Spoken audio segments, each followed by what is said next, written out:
Black Star Network is here. Oh, no punch! I'm real revolutionary right now. Thank you for being the voice of Black America. All momentum we have now, we have to keep this going. The video looks phenomenal. See, this difference between Black Star Network and black-owned media and something like CNN. You can't be black-owned media and be scared. It's time to be smart. Bring your eyeballs home. You dig?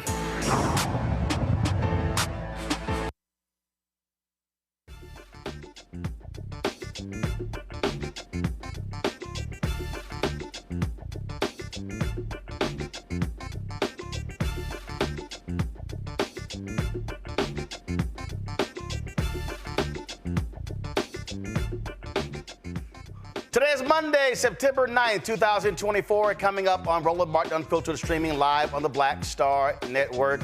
We have lost a giant, James Earl Jones. That stunning, booming voice, of course, actor. He's played in all sorts of movies and television shows. Claudine, Bingo Long, Traveling All-Stars, Jack Johnson, you name it. He's now an ancestor. He passed with the age of 93. Republican Vice Presidential candidate Senator JD Vance is spreading lies about Haitian immigrants in Springfield, Ohio. The racist MAGA folks continue their racist agenda. Was Tyreek Hill, Miami Dolphins wide receiver, stopped because he was black? He was also punched and handcuffed before Sunday's season opening game against the Jacksonville Jaguars. One cop is on administrative leave. We'll show you a variety of the videos from bystanders. And of course, the police union defends the cops.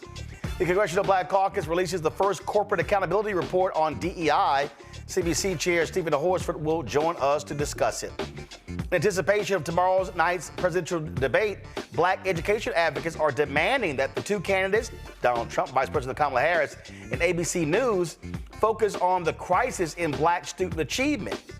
Dr. Steve Perry will join us on today's show. Plus, the federal trial of the 3 Tennessee officers accused of beating Tyree Nichols began today, and the Justice Department indicts a white terrorist group who plotted to kill government officials.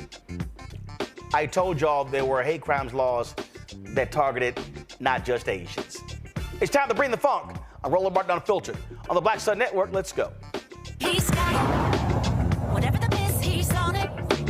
Whatever it is, he's got the scoop, the fact, the find. And when it breaks, he's right on time and it's rolling. Best believe he's knowing. Putting it down from sports to news to politics. With entertainment just for kicks, he's rolling. It's on go, y'all.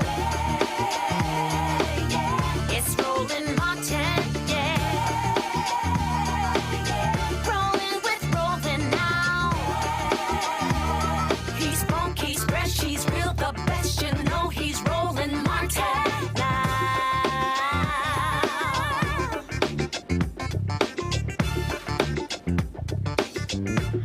Martell.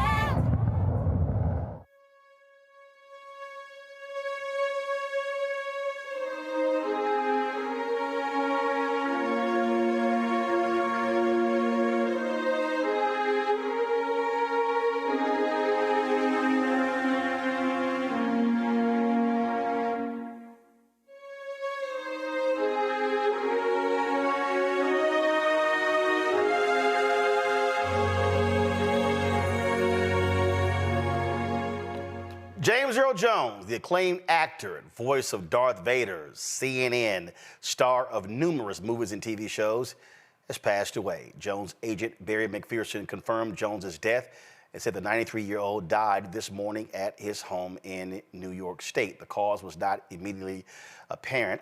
The pioneer Jones, who worked into his 80s and who retired from public life about a year ago, won 2 Emmys, a Golden Globe, 2 Tony Awards, a Grammy, a National Medal of Arts, and the Kennedy Center Honors. The only thing he did not win was an Oscar.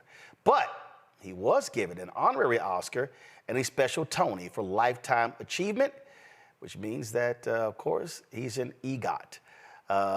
Folks, in 2022, a Broadway theater was renamed in his honor. James Earl Jones is being remembered by so many people, so many actors and folks all over Hollywood. A little bit earlier, I was looking at some tweets that were posted by actor Wendell Pierce, who, of course, stars in stage, film, as well as the big screen. He posted a couple of things, and he said, "This man was the living embodiment of artistry, integrity, creativity, and dignity. James Earl Jones is the sole reason I became an actor. He stirred a vocation in me that gave voice to my unsung heart songs. By example, he led me on the exploration of my own personal humanity and the study of human behavior in others and the intangible, ever-present soul. He was once in a generation talent that has left an enormous legacy in American culture." You think about all of the different films and TV shows that he starred in. It is an absolute long list. Of course, we can go back to him, of course, playing Jack Johnson, of course, the first black heavyweight boxing champion. We can think about him with, again, Richard Pryor, as well as Billy D. Williams in the Bingo Long Traveling All-Stars. We think about Clear and Present Danger, those movies, thinking about Coming to America. I mean, the list goes on and on and on. He was in comedies.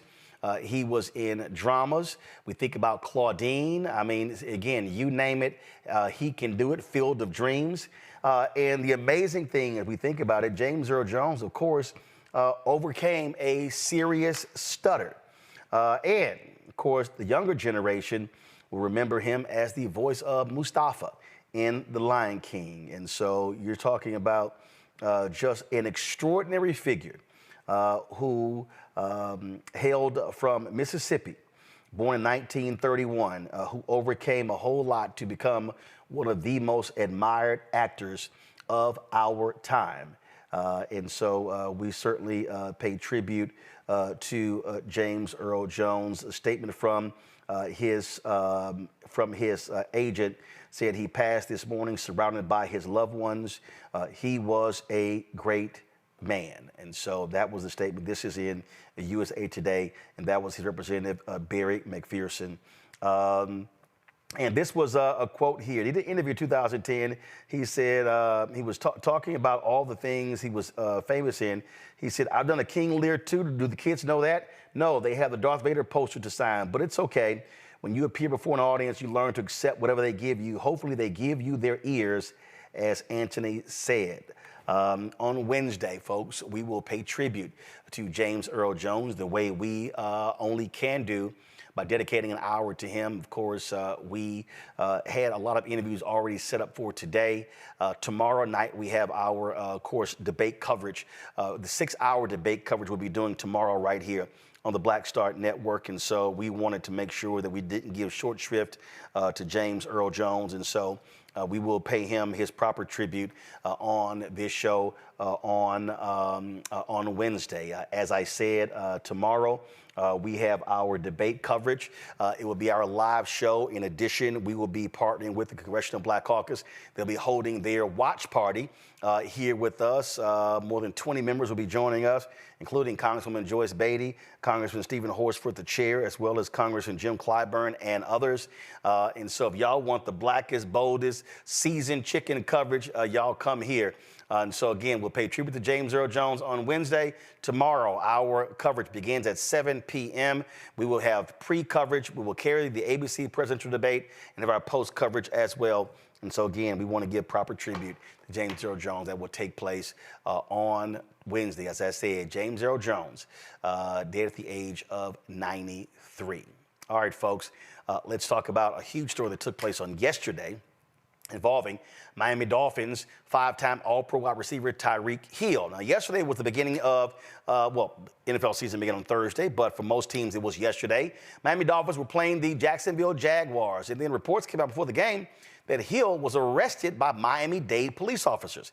Well, a number of people on social media begin to post these videos. Do me a favor, guys. Go back to this video here, because I want you to hear what these officers are saying to Tyreek Hill. So let's start this video over and let's play the video with audio. So let's play them all back to back so we can hear all of them. Go right ahead. Keep your window down. Keep your window down. I'm gonna get you out of the car. As a matter of fact, get out of the car. Get out of the car. Get out of the car. Get out of the car right now. We tell you to do nothing to do. You understand? What would you want for what we do? You're a little fucking confused. Too late.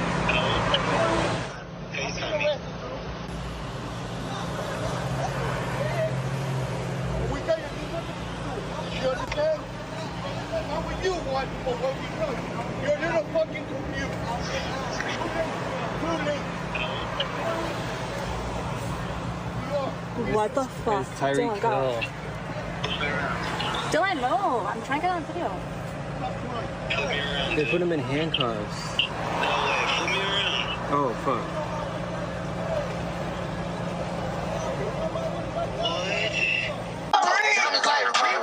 No, it's actually Tyreek. When I stepped up on the scene, they arrested Reed. money busting out my jeans. I got No. Pull up in a demon on guard. They arrested Looking like I Reed. still do Oh, fraud. that's crazy. Flying private Oh, that's jet, fucking looking Calais hard. Campbell right there. It's that Z shit. It's that Z shit. Pull up in a demon on guard. Looking like I still do fraud. Yo, Flying private jet. bro. Tyreek on power, man. It's Tyreek Hill.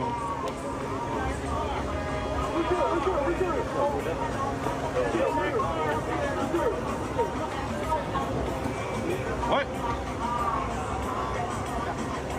Bro, what the hell is going on?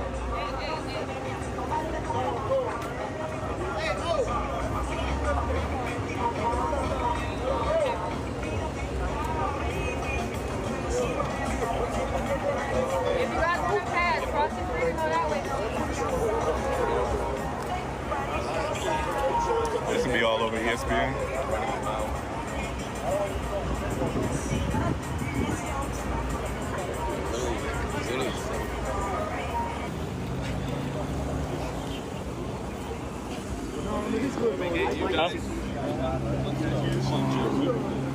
I know, right?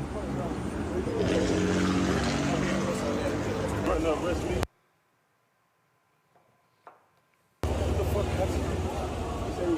What? The speed too. They bought some speed. Hey guys, Cam. they know what a 728 is. Fast, man. Hey, they got my phone too. Oh no, I got Tyreek on power. As I said, the investigation continues. Now, passerbys were recording that particular video there. Miami-Dade Police Department Director Stephanie Daniels told a Miami Herald reporter in a brief interview that body camera footage from the roadside detention, which has not been publicly released yet, led to temporarily transferring one of the officers to administrative duties. She said Monday morning the county's police department, now first of all, on Monday, the county's police department declined to release the body cam footage, citing the ongoing investigation into the incident. Now, after Sunday's game, Hill said this about being arrested. Right now, I'm still trying to put it all together.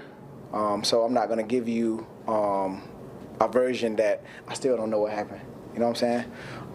But I do want to say, I do want to be able to use this platform to say, like, what if I wasn't Tyreek Hill, bro? Like, worst case scenario, you know, because it's crazy. Like, I want to be a cop one day. I got a state trooper, had all that, you know, so I got a lot of respect for cops, man. But obviously, you know, everybody has bad apples in every situation, you know, so I want to be able to, you know, use this platform, you know, to figure out a way to, like, flip this and, you know, make it a positive on both ends, on my end and then also Miami-Dade, you know, so that way we can team together and, you know, do something positive for the community, because that's what it's all about, bro. It wasn't disrespectful, you know, because my mom didn't raise me that way, didn't cuss, didn't do none of that. So, like I said, I'm still trying to figure it out, man.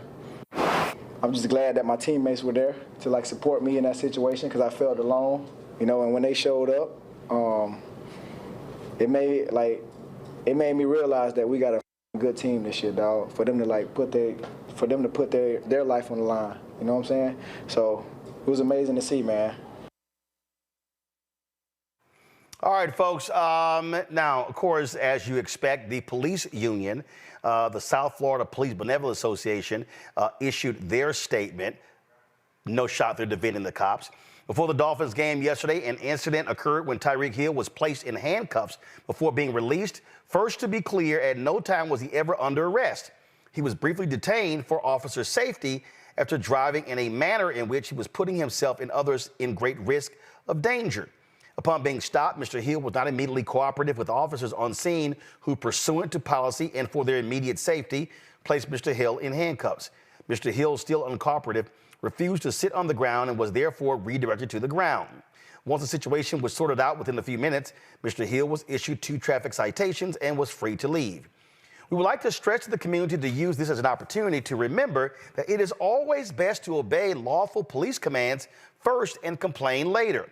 We have worked hard across all communities to bridge the gap between what people believe law enforcement should and can do, and will continue to do so in this case while we wait for the investigation to run its course. Based on what we know, we stand with the actions of our officers but look forward to further open communication moving forward. While we are confident in the actions that led to the stop of Mr. Hill, as with any investigation, we will wait for all of the facts to come out, along with any explanation Mr. Hill may have for his actions that initiated this unfortunate incident. This is signed by Stedman Stahl, president of the organization. Here's the problem with this statement, y'all. First and foremost, while we are confident in the actions that led to the stop of Mr. Hill, as with any investigation, we will wait for all of the facts to come out. So why are you releasing a statement laying out what actually happened? No, this is what we call police trying to get ahead of the narrative and trying to establish, as they always do, what their narrative is. Every time there's a police beating, a police shooting, they want to establish their narrative in the minds of the public first. The problem is all that video. Here's the other deal, folks. We know this game. If the body cam footage shows that Tyreek Hill was cussing out the officers, was being uncooperative, and all of that, because remember, he said he didn't cuss, that video would already be released. We all know it. Now, I want to do this here. So the union says he was briefly detained for officer safety after driving in a manner in which he was putting himself and others in great risk of danger. Okay, let's play the video, turn the audio all the way up of the cops telling him to roll down the window and get out of the car. Listen closely. Keep your window down. Keep your window down, I'm gonna get you out of the car. As a matter of fact, get out of the car. Get out of the car. Get out. Now, okay, I want y'all to re-rack it. He first said, put your window down. he cracks the window. That's all the officer needed for him to be able to say, I need to see your driver's license and registration. The law does not say you have to roll the window all the way down. It says roll your window down. He rolled the window down. The officer could have said, I need to see your driver's license, your registration, and your insurance. He didn't do that. Watch what he did. Press play. Keep the window down. Keep the window down, I'm gonna get you out of the car. As a matter of fact, get out of the car. Stop right there. Put your window down, or I'm gonna take you out of the car. He put his window down. He then goes, matter of fact, get out of the car. Why? Why? Why did Tyreek Hill have to get out of the car? He rolled his window down. In fact, play it again. Look how fast he rolled the window down. Press play. Keep the window down. Stop. Put your window down. Immediately, window goes down. Why does he pull out of the car? Why? So, are you trying to tell me that in that brief exchange, put your window down, did Tyreek cuss at him?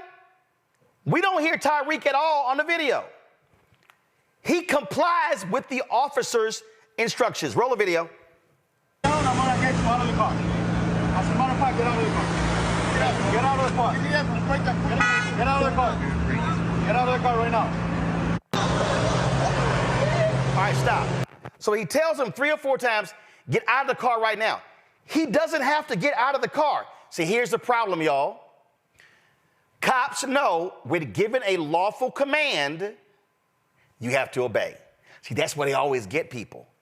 But remember, Tyreek Hill, the video's right there. He obeyed. Put your window down. Immediately comes down. No. Put your window down. No. Get out of the car. I'm sorry. You gave me 2 commands. The first command was put the window down. Now the second command, now get out of the car? Why am I getting out of the car? It's a traffic citation. Was he going too fast? Okay, I need to see your driver's license, registration, insurance. I'm going to write the ticket. Now, y'all pull the video up where Tyreek was kicked by the cop. Y'all have that? All right, find the video. I know I got it on my phone, so hold on one second. No, I got it. Y'all got the video? Okay, all right, okay, fine. That's what I said. Pull it. So y'all, there was one of the videos, and I guarantee you that the cop that got suspended, I guarantee you that cop, he was the one who kicked Tyreek. Let's see. Is this it here? That's the video right there. Play it. Campbell right there. It's the Z shit. It's the Z shit. Pull up in a demon on guard. No, replay it. Re-rack it. Re-rack it. Yo. Re-rack it. Re-rack it. Go to the beginning. Re-rack it. No. Go to the next video. Play that video right. No, it's actually Tyreek.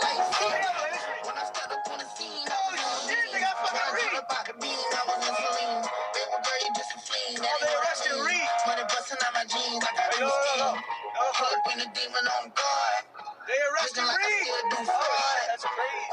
Oh, that's fucking Calais Campbell right there. It's the Z shit. It's the Z shit. Pull up in a demon on guard. Looking like I still do fraud. Yo. Flying private jet. Bro. All right, y'all. So it's a real quick video when Tyreek Hill was kicked. Okay. So go to my iPad. All right. So I want y'all to watch this. Okay. Watch this. Watch this. Watch this cop on the far right. All of a sudden, this cop, now mind you, you see 1, 2, 3, 4. There are at least 4 or 5 officers surrounding Tyreek Hill. Now, you see this here? Watch this guy right here. He's got his left hand on the right shoulder to one of the cops. All of a sudden, he now jumps up. You're going to see, you can't see it fully, but you see he's raising his leg up. Hold up. You see Tyreek Hill right there in the middle where the glass is. He turns his head to face the guy. He sees him coming, and the cop literally stomps on Tyreek Hill, kicks him, and you see Tyrese yell in pain, and he goes down to the ground.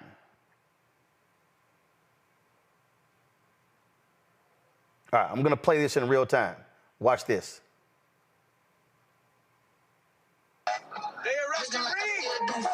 That's crazy. Oh, that's fucking crazy. All right, I'm going to roll this back again so y'all can actually see what takes place in this video. See, this is why the police union statement is trash.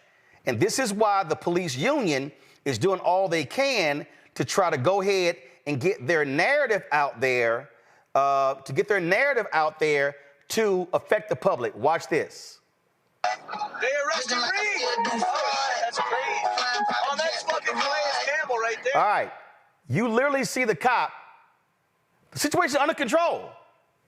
Under control. Go back to the original video, because I want to see how many Miami-Dade cops were surrounding Tyreek Hill. Go ahead. Pull up y'all original video in the control room. All right, so I see 1, 2, 3. I see at least 3 cops right here. Okay, he's walking over to the side, and then another video. So you probably got at least 4 or 5 cops who are on the scene. That's the video of him kicking him.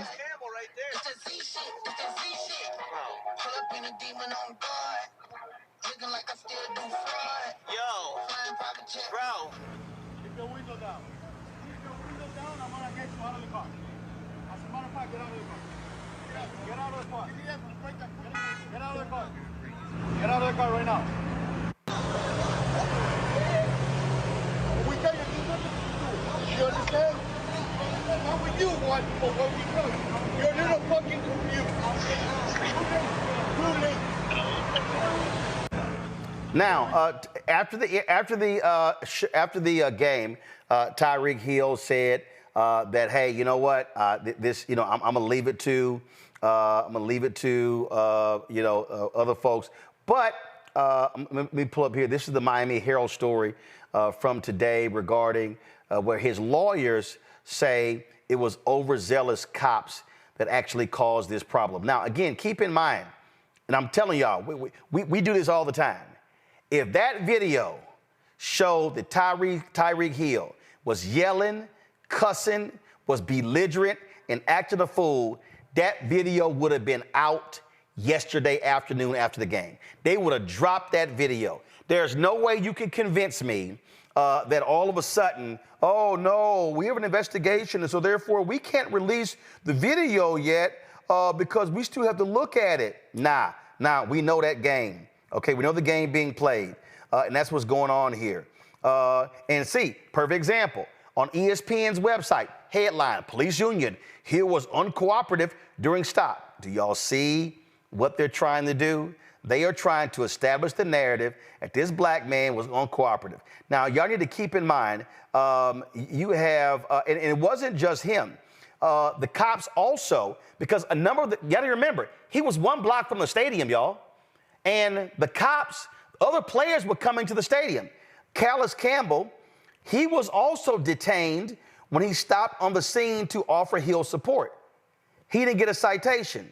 That's what's going on. So this statement right here, let me just pull up the ESPN. Give me 1 second. I want to pull up their story. I want to show you and see, this is where, again, this right here, go to my iPad. This is ESPN right here. ESPN right here, their headline, police union, Tyreek Hill was uncooperative in the traffic stop. Okay, well, if you go down to the story, you'll see here, meanwhile, Hill's attorney, Julius Collins, said in the statement later Monday night, Mr. Hill's legal team is exploring all legal remedies that may be available to Mr. Hill, as we believe that the officer's actions on September 8th, 2024 were excessive. Now, Stephanie Daniels, she initiated, quote, an immediate review of all details surrounding the incident. She announced that one of the officers involved was placed on administrative duties while the investigation is conducted. She said, quote, while we wait for the investigation to run its course, based on what we know, we stand with the actions of our officers, but look forward to further open communication moving forward. Now, I'm sorry, this is the police union. Now, here's what's interesting. The same cop right here in the story, during an appearance Monday on the Andy Slater show, Stahl said the union has not been able to view body camera footage and officers didn't know who they had pulled over Sunday morning. Stahl said Hill's driving pattern caught officers' attention. He was allegedly driving at a high speed through a congested area, and Hill did not want to comply when asked to roll down the window. Y'all want to see what they're doing? If Mr. Hill would have just complied, it would have just sped the process up. He chose not to. He chose to escalate the situation and turn into something bigger than the Dolphins win itself. Now, this is a statement from Tyreek's lawyer. To be clear, the traffic stop of Mr. Hill by officers of the Miami-Dade Police Department originated as a traffic infraction, but was then escalated after Mr. Hill provided officers his driver's license and then rolled his window back up. Collins said in the statement, one of the officers then knocked on Mr. Hill's driver's side window and advised Mr. Hill to keep his window rolled down, otherwise he was going to get him out of the car. Mr. Hill had his window rolled down, and that officer then demanded Mr. Hill out of the vehicle even after Mr. Hill complied with that officer's request to keep his window down. Immediately after, another officer then aggressively approached Mr. Hill's vehicle and stated something to the effect that if we have to break the effing window, we will. Mr. Hill rolled down his window each time he was requested to do so by the requesting officer. Bringing my panel right now to talk about this here. And the reason that the video of the passerby, folks, is so important because we're seeing it in real time. And while the cops are sitting here going, oh, we can't release the video, we already saw what happened. Dr. Julian Malveaux, economist, president, author of Bennett College, also author out of D.C. Dr. Amakongo Dabinga, a senior professorial lecturer, School of International Service, American University out of D.C. Joy Chaney, founder of Joy Strategies out of D.C. Amakongo, I'm going to start with you. This is all BS, and you know it's trash. I mean, at the end of the day, he complied. The officer, we know what happened. The officer got pissed because he didn't roll his window all the way down. He cracked his window. You don't have to roll your window all the way down. You can crack your window. Yes, officer. Yes, officer. No. What he did was, he heard it. Roll your window down. No, roll your window down. No. Get out of the car. The police escalated this situation. 100%. And the other part that kept playing in that video, the first part you were playing, when he was already on the ground, what did the guy keep saying? When I tell you to do something, you do it. When I tell you to do something, when I give you an order, you follow it. There you go. This was so dehumanizing and disrespectful. And it's always a reminder that no matter how far we get, they always feel like they have the authority to pull us down and kind of put us in our place. Remember Thabo Sefolosha, the NBA, the New York Knicks player who had his leg broken by cops in 2015, got a $4 million settlement 6 years later. LeBron James, when people will spray the N-word on his fence. Hey, hold on one second. Carol, I need y'all to check. According to the Miami Herald, the police department released 105 minutes of body camera footage Monday evening. Track it down. Omakongo, go ahead. And so you see, when you have somebody who's complying, like you said, Roland, all you got to do is roll down that mirror just enough to get that license out. They wanted to dehumanize him, and it doesn't matter what he was doing. If he's complying with your orders after this man is pulled over, I mean, look, across the country, they got laws saying you don't even pursue people in high-speed chases anymore. He wasn't running away. And as it relates to the police officers and the police unions, this is why we have to keep our eyes on this, because, Roland, when I was looking at the reports yesterday, ESPN, no one mentioned anything about him being struck. Nobody talked about that. They just talked about him being detained. They didn't talk about any of the violence that he experienced in any way, shape, or form. They could have broke his leg just like I talked about with Thabo. And so these police unions, who Trump just spoke to last week also, right, we have to keep an eye on this because they are going to continue to push their narrative. Like you said, they already got it out there, and we can't let this go. I don't know what Tyreek is going to do. I appreciate the fact that he wants to spread positivity and the like, but his civil rights were violated. And for all of us, this is too familiar. Like you said, what if it wasn't Tyreek? What if it was Tyree that we were going to be talking about later, right? Nichols. So right now, we got to make sure that we're getting the right narrative out there because they're already trying to spin it. and we can't let it happen.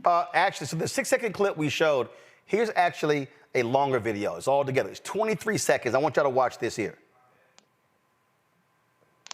Oh, shit, they got fucking Reed. They arrested Reed.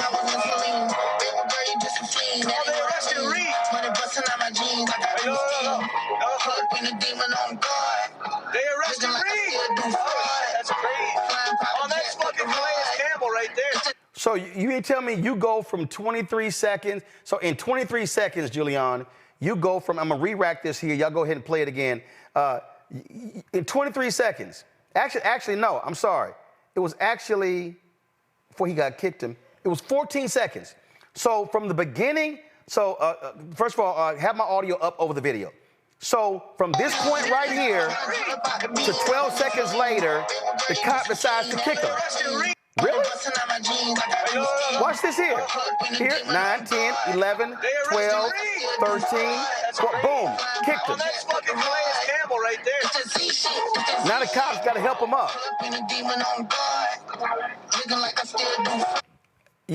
So I'm sorry. So let's be real clear. There are, let me go back. There are 1, 2, 3. 1, 2, 3. 1, 2, 3. 4, 5. There are 5 cops surrounding a handcuffed man, and this cop decides to kick him in his side. Go, Julian, go ahead. Well, he kicked him because he could. That's what happened. He kicked him because he could. This is excess of power, authority, ignorance. He kicked him because he could. Tyreek Hill, even if he was going 150 miles an hour, you stop him for a traffic stop. You stop him, you give him a ticket. If you have to, you arrest him. You don't put him in handcuffs and knock him down on the ground and then kick him. What you're saying, you ain't shit. Excuse my language, but you ain't shit. We can do whatever we want to you. This really harkens back to the era of lynching, to the era of police violence against Black people. It says we can do what we want to you. Praise the Lord for the people who took pictures on the way.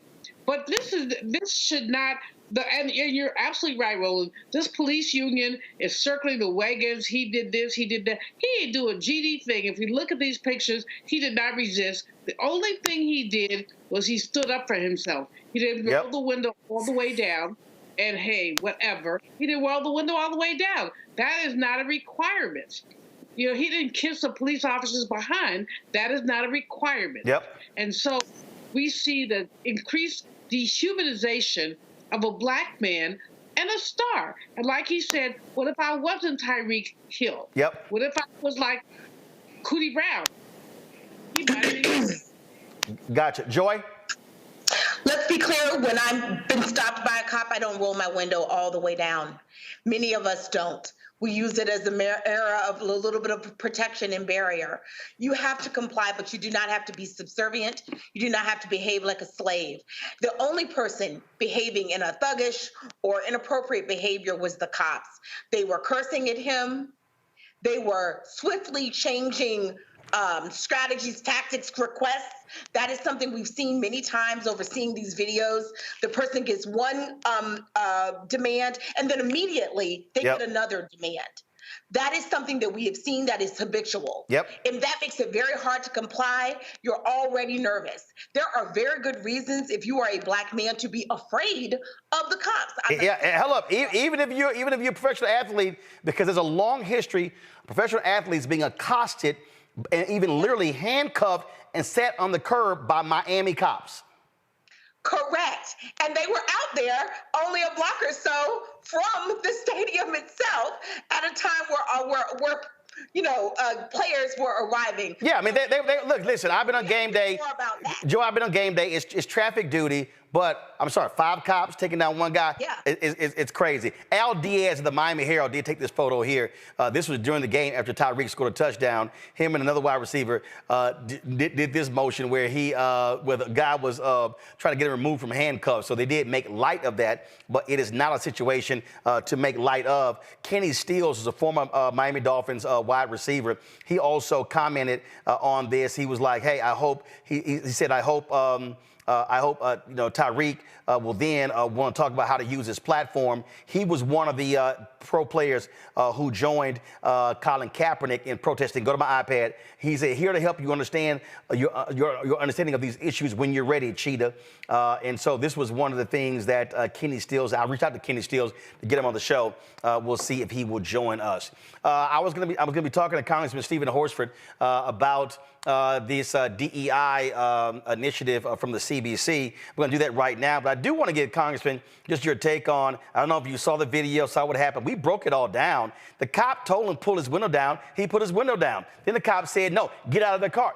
He complied. And so now the union is putting their statement out. This is precisely why the George Floyd Justice Act was passed by Democrats in the House, but it was held up and stopped by Senator Tim Scott, Senator Lindsey Graham, and the Republicans in the Senate. This is why you got to have police accountability. And let's also keep in mind, Donald Trump has made it clear he wants to give cops 100% immunity when it comes to things like this. And that one cop who kicked Tyreek Hill as well, that cop is likely the one on administrative duty.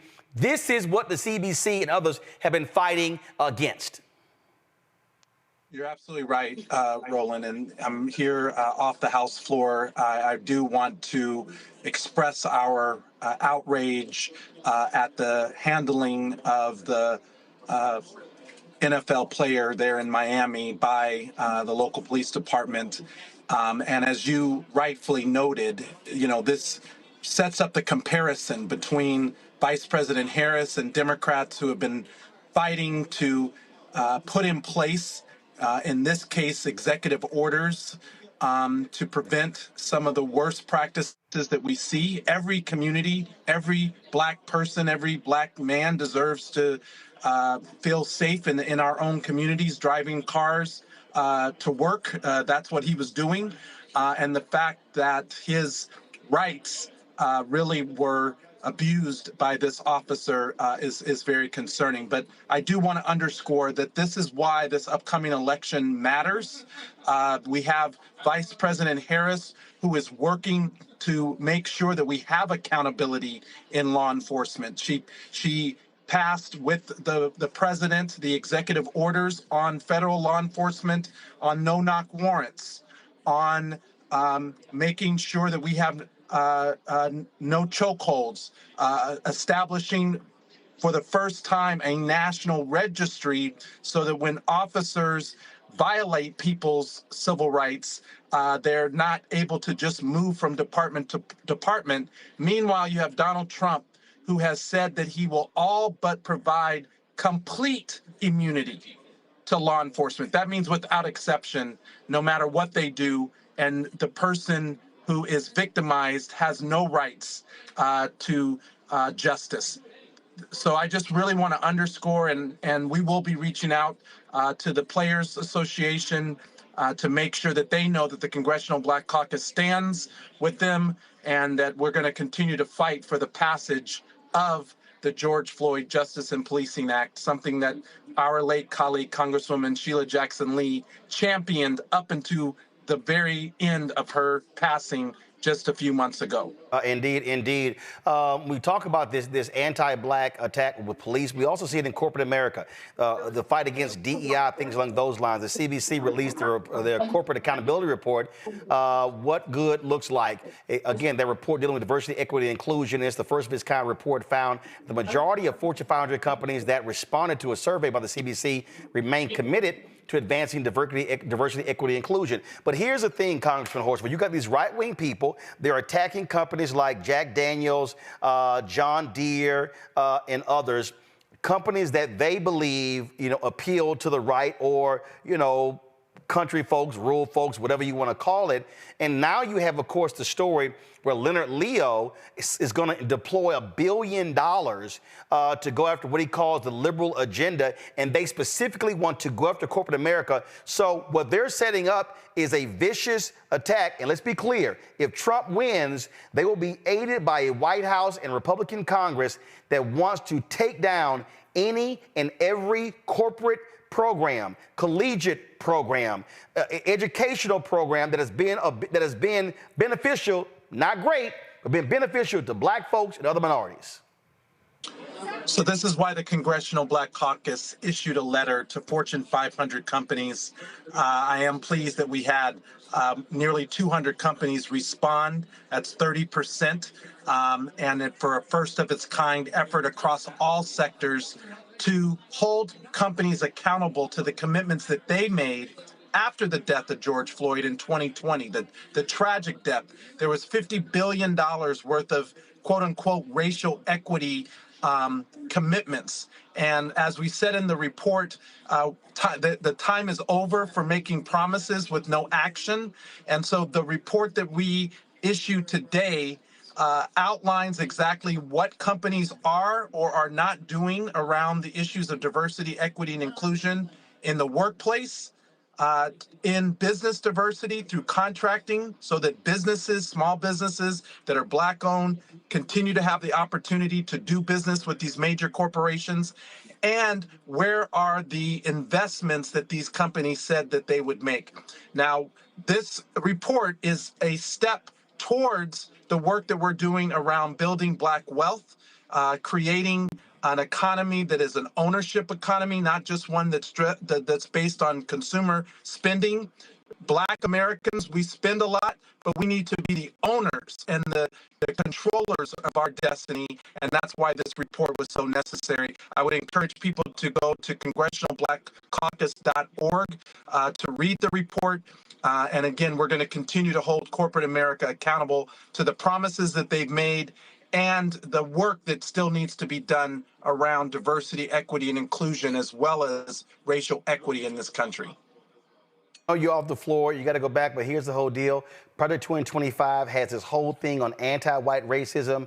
Stephen Miller, we saw what happened with the black farmers. They want to shut down everything. They want to shut down any MWBE program. They want to shut down. They've already attacked the Small Business Administration, yes, SBA, yes, Fund, yeah, all of that. I mean, so access to capital. They want to take away the tools of opportunity. So at a time when Vice President Harris and Democrats led by the Congressional Black Caucus are talking about expanding economic opportunity, helping close the racial wealth gap. Today in America, the average white per capita wealth is about $284,000, and the average Black wealth is about $44,000. We know that that's because of systemic discrimination and racism, but that's why we need policy, permanent policy that really works to address these systemic issues. And you're absolutely right, Roland.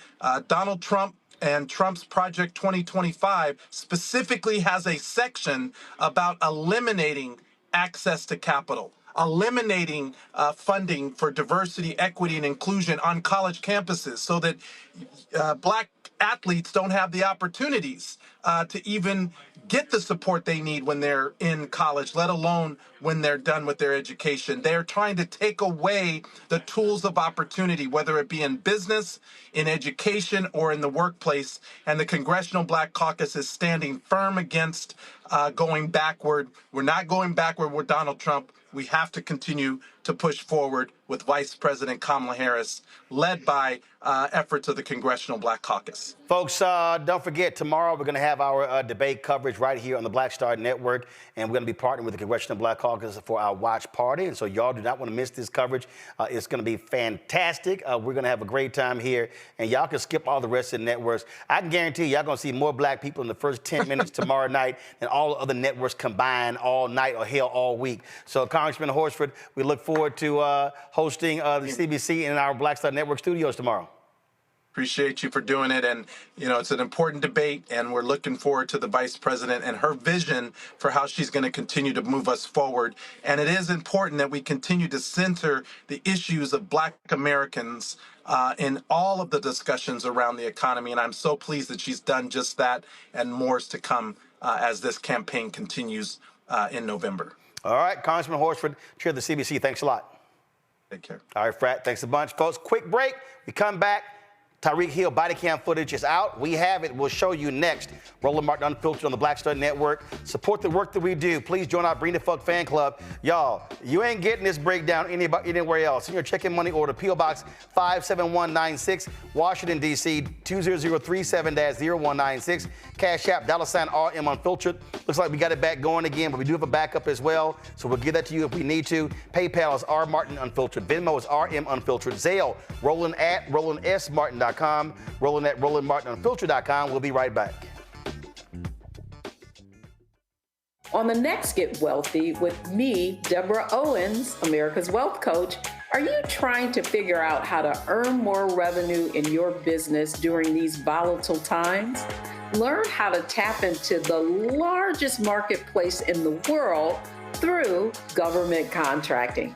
Our next guest, Akia Hardnett, will be sharing how you can get wealthy through government contracting. We've got a young lady, government assistance to government contracts. She literally was on government assistance when she came to us, and in less than a year, she has been winning multiple government contracts, and it has changed the trajectory of her family. That's right here, only on Black Star Network. When you talk about blackness and what happens in Black culture, we're about covering these things that matter to us, speaking to our issues and concerns. This is a genuine people-powered movement. There's a lot of stuff that we're not getting. You get it, and you spread the word. We wish to plead our own cause. Too long have others spoken for us. We cannot tell our own story if we can't pay for it. This is about covering us. Invest in Black-owned media. Your dollars matter. We don't have to keep asking them to cover our stuff. So please support us in what we do, folks. We want to hit 2,000 people, $50 this month, raise $100,000. We're behind 100,000, so we want to hit that. Y'all money makes this possible. Checks and money orders go to P.O. Box 57196, Washington, D.C. 20037-0196. The Cash App is $RM Unfiltered. PayPal is R Martin Unfiltered. Venmo is RM Unfiltered. Zelle is Roland at RolandSMartin.com. Hey, what's up? It's Sammy Roman. Hey, it's John Murray, the executive producer of the new Sherry Shepherd Talk Show. It's me, Sherry Shepherd, and you know what you're watching, Roland Martin Unfiltered.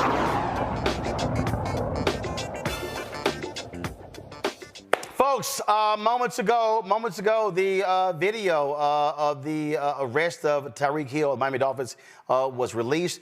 Here is one 3-minute and 35-second segment. Remember, 105 minutes of the video has been released. Watch this. Why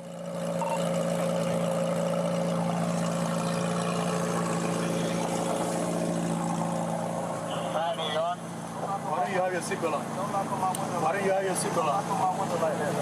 Like what? Why do you have it on?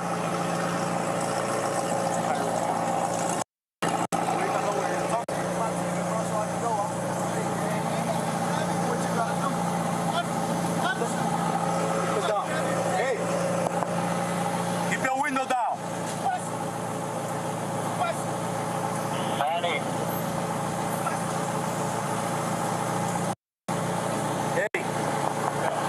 Keep your window down. Keep your window down. I'm gonna get you out of the car. I said, get out of the car. Give me your ass, Get out of the car. Give me your ass, we'll break that freaking window. Get out of the car. Get out of the car right now. We're not playing this game. Get out. Get out. Get out. Get out. Get out. Get out. Get out. What part of Dallas do you understand? Hey, Drew, I'm getting arrested, Drew. I'm getting arrested. I'm getting arrested, Drew.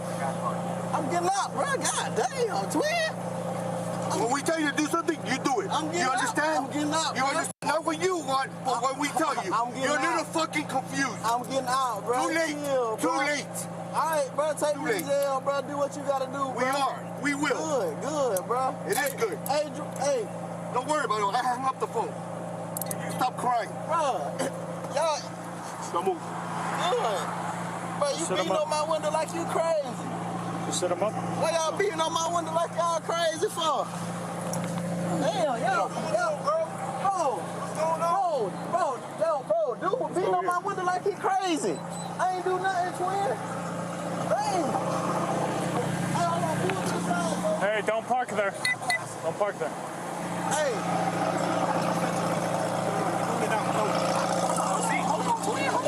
Hold on, bro.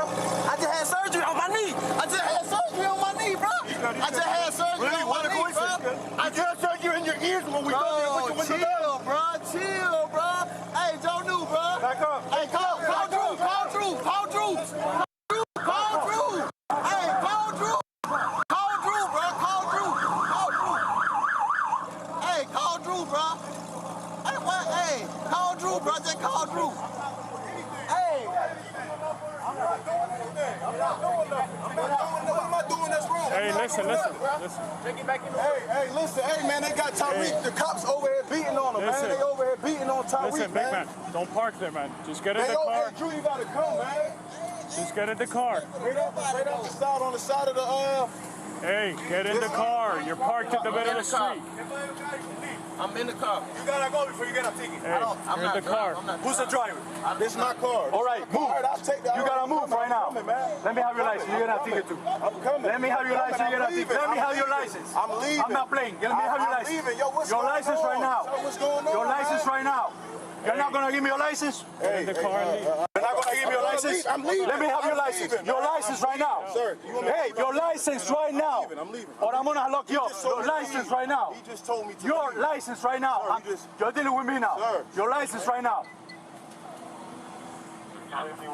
All right, I always see people in business. All right, so that's a 3 minute 35 second. Remember, they released 105 minutes of video. Let me see if we can find. Now, here's what's crazy right there. See, perfect example we talked about earlier. One cop tells him to leave. One cop says, give me your license. He says, I'm leaving. He told me to leave. Well, you're dealing with me right now. How about y'all talk to each other? And if you go back and actually see this video at the beginning, Tyreek Hill literally, you go to it, pull the audio up. They're going to his car. He rolls the window down. He rolls it back up. Then they say, roll it back down. He does. They mad because he didn't roll it all the way down. Now, remember, right here, the police union said that he was handcuffed and detained for their safety. Why you pull him out of the car? You create less of a scene if he stays in the car. Watch. What?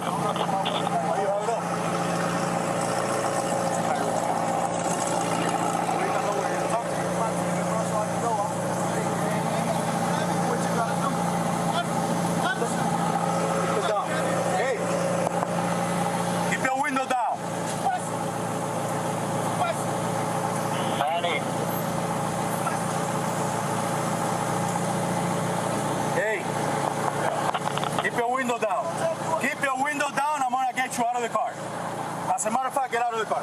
Give me your ass, Get out of the car. Give me your ass, we'll break that freaking window. Get out of the car. Get out of the car right now. We're not playing this game. Get out. Get out. Get out. Get out. Get out. Get out. So I want to freeze it right there. Freeze right there. So y'all see right here. Come to me. Y'all gonna see right here. Tyreek Hill is literally getting out of the car. Okay, I'm gonna pick. So they open the door. Watch right here. He's getting out of the car. So, Omakongo, why do you have to snatch him out of the car when he's getting out of the car? Because they feel like they can do whatever the hell they want with us. The brother was sitting here literally saying, like, I'm getting out of the car. And in real time, Roland, you talked about how the fact that the officers are conflicting each other. That officer right there was conflicting himself. He was like, don't get out of the car. What did he say? Put your window down or I'm going to pull you out the car. In fact, get out of the car. Like he says that all within like a 3-second span. It's like they don't even know what they're doing. And they're trying to just basically say, shut up and do what we're going to do in real time. And for Tyreek to say that, I just had surgery on. All right, so we're going to do this. Hold tight 1 second. So this is the body cam video of the officer who approached the car. Listen. Why don't you have your seatbelt on? Don't knock on my window like that, no. Like what? Don't knock on my window like that. Why you have it up? Don't knock on my window like that. Why you have it up? I have to knock to let you know I'm here. That way you can lower it and talk to you. Just get my ticket, bro, so I can go. I'm finna be late, gang. Do what you gotta do. Hey, keep your window. All right, I want to freeze it right there. Now, y'all, I don't know if y'all see it right here. Boom. Yep. Right there. He's got Tyreek's driver's license in his hand. So all you do in that situation, Juliana, is you go back to the car, run his name, see if there are any warrants, write his ticket up, you come back, give him his ticket. He says, hey man, go write me the ticket up, I gotta go. I'm gonna play the rest of it from the top. Go, watch this. Why don't you have your seatbelt on? Don't knock on my window like that, no. Like what? Don't knock on my window like that. Why you have it up? Don't knock on my window like that. Why you have it up? I have to knock to let you know I'm here. That way you can lower it and talk to you. Just get my ticket, bro, so I can go. I'm finna be late, gang. Do what you gotta do. Okay, I gotta freeze right there. I had to knock on your window, let you know that I'm here. You got my driver's license in your hand. Why are you knocking on my car window? I'm confused. Let me play the rest. Roland, because they can. Keep it down. Hey, keep your window down.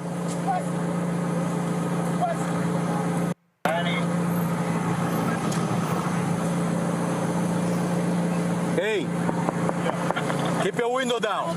Keep your window down. I'm gonna get you out of the car. As a matter of fact, get out of the car. Get out of the car. Give me that. I'm gonna break that freaking window. Get out of the car. I'm finna get out. Get out of the car right now. We're not playing this game. Get out. Get out. Get out. Get out. Get out. Get out. Get out. Damn. What part of blood are you in this town? Hey, Drew, I'm getting arrested, dude. I'm getting arrested. I'm getting arrested, Drew. I'm getting out, bro. God damn, twin. When we tell you to do something, you do it. You understand? I'm getting out. You understand what you want, but when we tell you, you're a little fucking confused. I'm getting out, bro. Too late. All right, bro, take me to jail, bro. Do what you gotta do, bro. We are. We will. Good, bro. It is good. Hey, don't worry about it. I hung up the phone. You stop. Don't worry about it. Hang up the phone. Julian, go. Oh, I don't even know where to go. I mean, this is so deep and so disgusting. And so, like you said, they pulled him out of the car because they could. They harassed him because they could. This is called, this is why we have Black Lives Matter. This is why the Dred Scott decision said Black folks have no rights that whites are bound to respect. This is absurd. It's ridiculous. The man was cooperative. He did not do anything disruptive. He asked them respectfully, frankly, stop banging on his window. Roland, I'm almost speechless. But this is like you said. What if he was not Tyreek Hill? What if he was Bubba Brown? He could have been shot. He could have been killed. These people are out of control. And we look at this, praise the Lord that we have this thing amplified. But guess what? This is what happens to Black men and women every single day with these out of control police officers who believe, like Joy said, I'll get out of I don't drive anymore. I'm too old. But I've had experiences where I get out the car. Oh, hell no. I'm not, I had one happen to me a year ago, and the guy said, get out the car. I said, get somebody here, because I'm not getting out the car. Yeah. That's how it is. We know how deep this runs. It is a remnant of the slave society, and I don't even know what to say. I almost want to cry that the brother was humiliated like that, and then he went and did an 80-yard. Come on. Well, actually, he had about 110 yards receiving in that game. Joy, here's the thing that we keep talking about. When you look at these incidents where Black men are shot and killed, in so many cases, it's a minor traffic incident. Mm-hmm. Correct. Minor traffic incident, sometimes other types of minor incidences that can be de-escalated. This is about bad cops. I'm going to be honest with you. Like he said in his conversation afterwards at the press conference, there can be bad apples. These are bad apples, but it's a lot of bad apples. And we've got to ask what kind of people are being hired. This escalated very quickly. We expect police officers to be professionals who are trained in the art of de-escalation. He did nothing wrong, but hey, let's say he did have a curt tone or whatever. That is his business. He was cooperating. You don't have to have a nice tone. They certainly didn't with the cursing and the yelling and the pulling him out of the car. That was wrong. They should be relieved of their duties. We can't have people like that. They escalated a situation. He should have, he had his license. They should have given him a ticket or not and let him be on his way. Nope. And then go on to, doing the rest of their job for the rest of their day. But that's there was nothing here. But the reality is that's not happening. And in fact, here's the whole deal. One of the cops. Now again, this is not all about celebrity, but listen to this exchange right here from another body cam footage. Listen. Hold up. I'm gonna make sure the audio's up. Give me 1 second.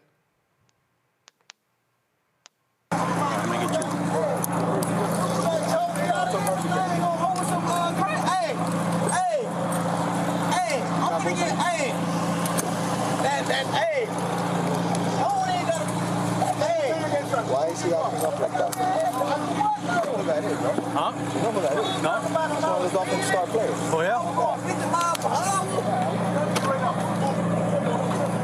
Hey, it's a great way to start out 2024, right? Huh? 1 second. So you hear him say, do you know who that is? But first of all, I need to hear clearly again. I want to play it again. I'm trying to, did he actually say, why is he on the curb? Listen to this again. See if y'all heard the same thing I did. Listen.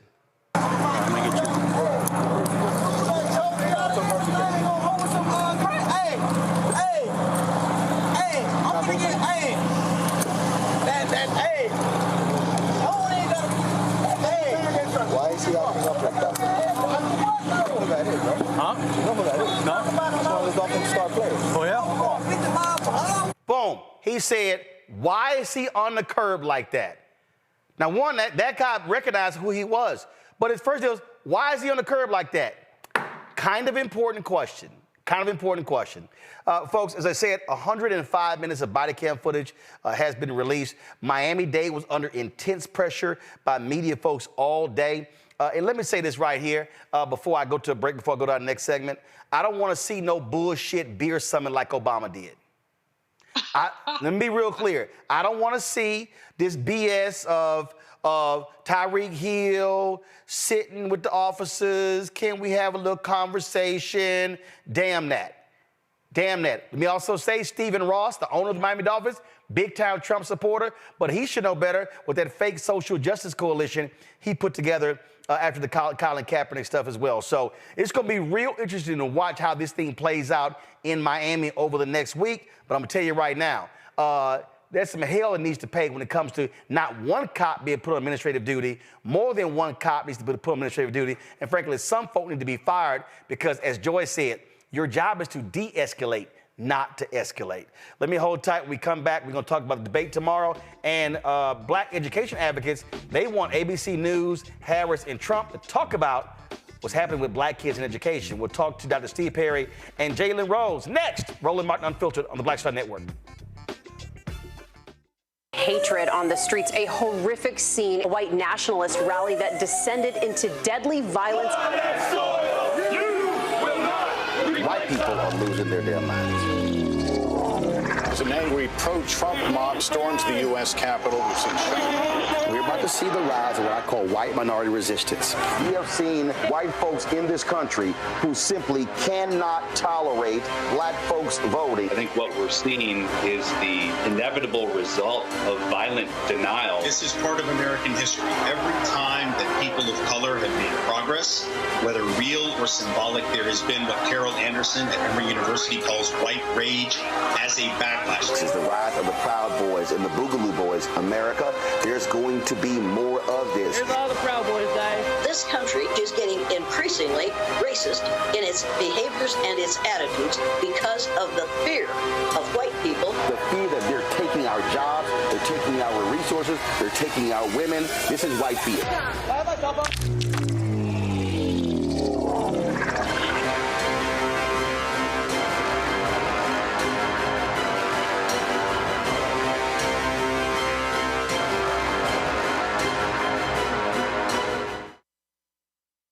What's up? Geek Tony in the place to be. Got Cake Touch Mama's University, creator and executive producer of Fat Tuesdays, the air hip hop comedy. But right now I'm rolling with Roland Martin, unfiltered, uncut, unplugged, and undamn believable. You hear me? Folks, a lot of new polling out showing who's up, who's down. You got Nate Silver running around talking about Trump could be on a runaway train to decisive victory. Other polling shows Nate's lying. Let me tell y'all something, everybody right now. Ignore every damn poll. Let me be perfectly clear. It's Monday, September 9th. The election ain't today, it ain't tomorrow, it ain't next week, and it ain't next month. And so ignore whatever poll that you see right now. I don't care, polls showing up, Harris up in Michigan, Harris up in North Carolina, Trump up in Pennsylvania.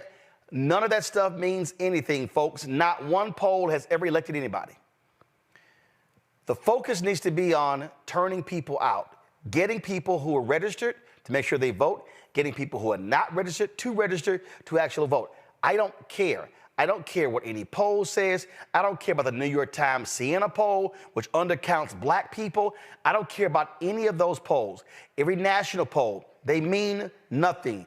Do not get caught up in this silly, silly game when it comes to polls. You should be focusing on issues and getting people focused on what matters. Well, there's been so much attention in this election to economics and the border. One issue that you have not heard a lot about is education. Outside of Project 2025 and Donald Trump wanting to get rid of the Department of Education. Well, a coalition for charter schools called the Freedom Coalition for Charter Schools. They want Harris and Trump plus ABC News tomorrow to focus on the crisis affecting black children. Joining us right now are two members of the coalition, Dr. Steve Perry, the founder of Capital Preparatory Schools and former NBA player and founder and board president of the Jalen Rose Leadership Academy. Jalen Rose, glad to have both of you here. So let's start right here.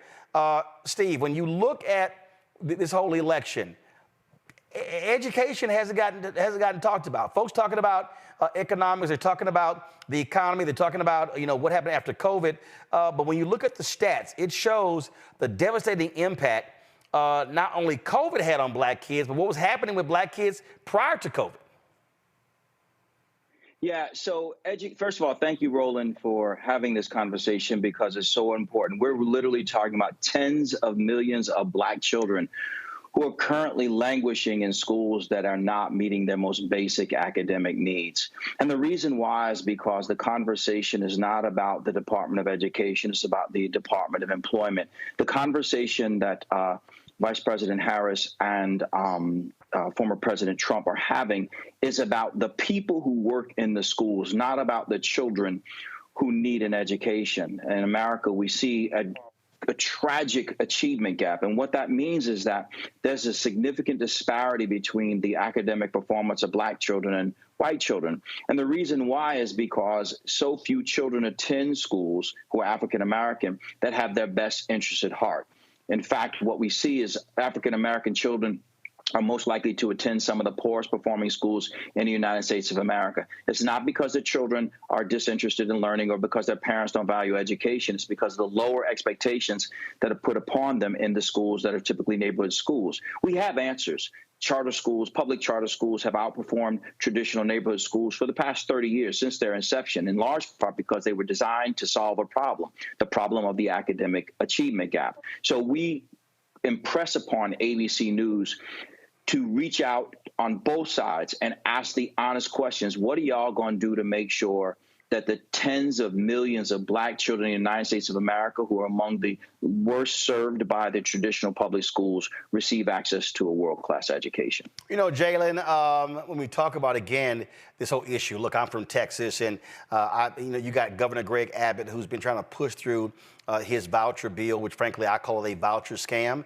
We see what's happening in Tennessee. Billionaires are funding these things. And the reality is they're trying to prop up religious schools. They're trying to prop up private schools. And it's not about the kids. It's not about low-performing schools. It's not about low-performing kids. No, they don't give a damn. It's about providing big checks to suburban families to send their kids to public school. That's what's going on here. And again, the people who are being left out of this conversation are the kids who are unfortunately going to low-performing schools where they don't have the resources, they don't have top-notch teachers, they don't have the kinds of facilities that are needed. That's what's going on. Absolutely, Roland, and thank you for leading this conversation, this very important conversation that's solely ignored by both sides of each political party. And one of the things I want to stress is a lot of times I hear people having these conversations that truly are unqualified. And here's what I mean. I'm someone that attended a Detroit public school. I founded a charter school, and I was fortunate enough to put my kids in private school. So I've seen all sides of this. And what has happened is instead of it being about education, this topic has become political in a lot of ways. Now, for the Republicans, since the beginning of time, they've been able to distinguish the quality of someone's education by their zip code, which is why you see so many people since the beginning of time trying to find ways to use a different zip code to put their son or their daughter in a better performing school versus the one that's in their community that's been failing since the beginning of time. And so with that suburban dynamic, they get better policing, better ambulances, better supermarkets, and better care really for their young people, which is why, as you started this segment by saying Trump even went so far to say, defund public schools. Now for the Democrats, here's a different level of politicism that they're dealing with. The teachers union. And what ends up happening is they don't want to do or say anything that's going to upset the apple cart to the donations that they get. And as a founder of a charter school, I respect the value of teachers so much. I think they're the hardest working, underappreciated demographic of people that we have in society that have the most important job. Think about it. They're raising your kids, they're educating your kids, and they still have to have the level of discipline and intellect to carry out their jobs while they're underappreciated in a lot of ways.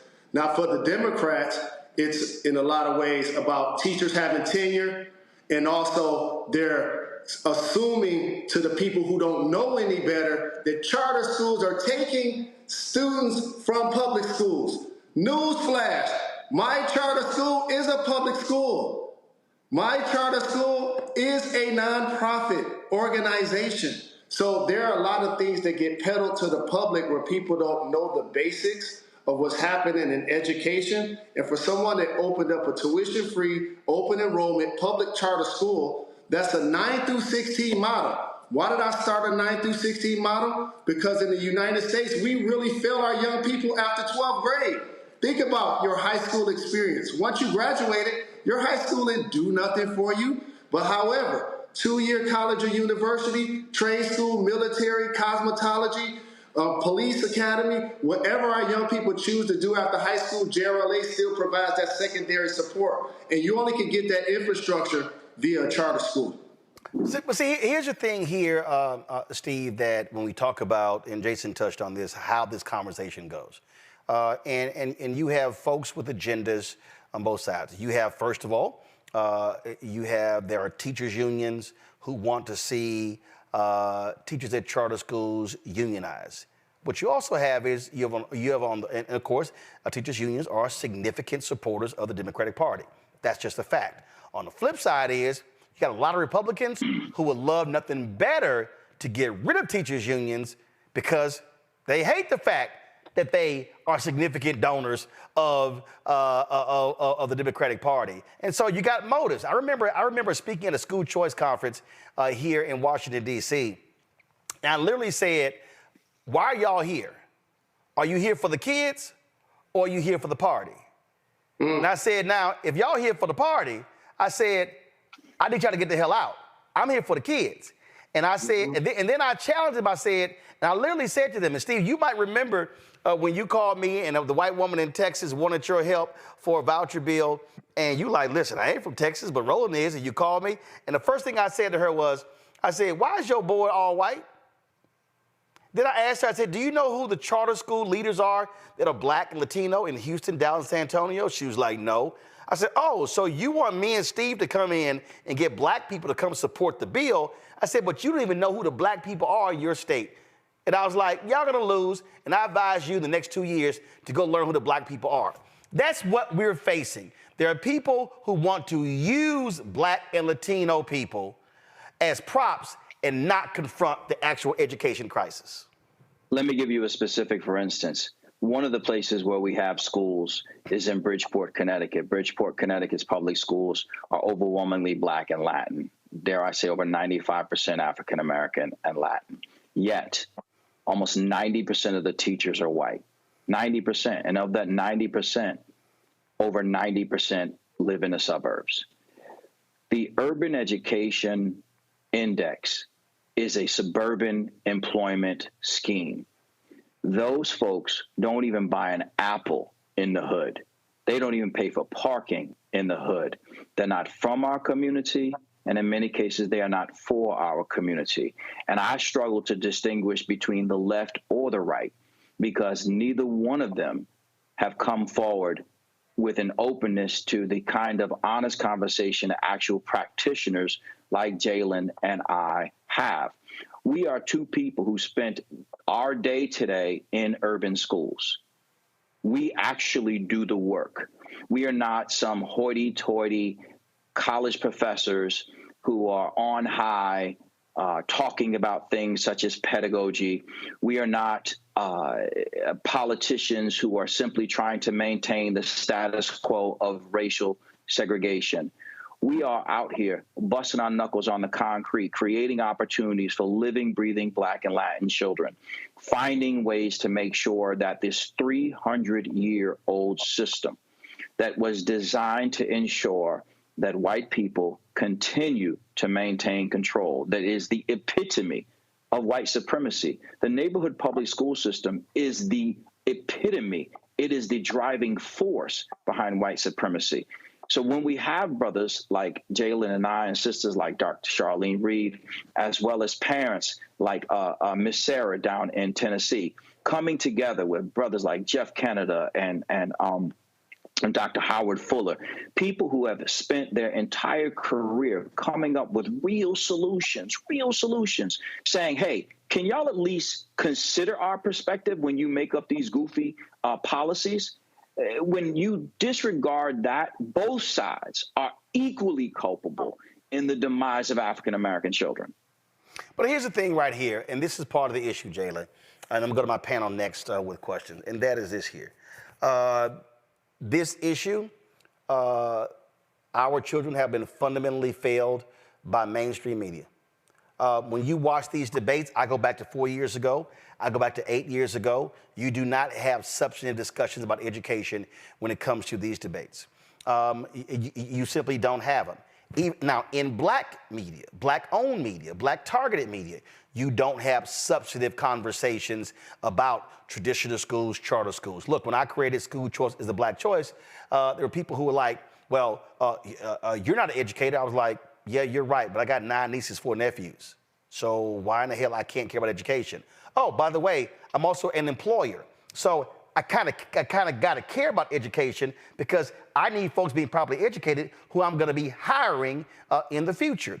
And that's part of the problem here. We have this whole attitude that somehow you can't speak about education if you're not an educator. That's crazy. But we have a media institution that is failing us because even when we talk about charter schools, I have gone to many places and I've said point blank, I support every form of education that works. Traditional schools, if it's working, I'm down with it. If it's magnet schools, I went to 2. If it's charter school, online school, home school, if it's trade school, if if it is working, I'm down with it. On the flip side, if it's not working, what I'm not going to do is keep supporting something that is all about failure. I totally.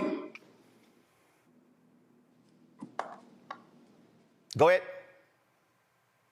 I get where you're coming from, and think about it. As you were speaking and you were naming the types of schools, it reminded me of something.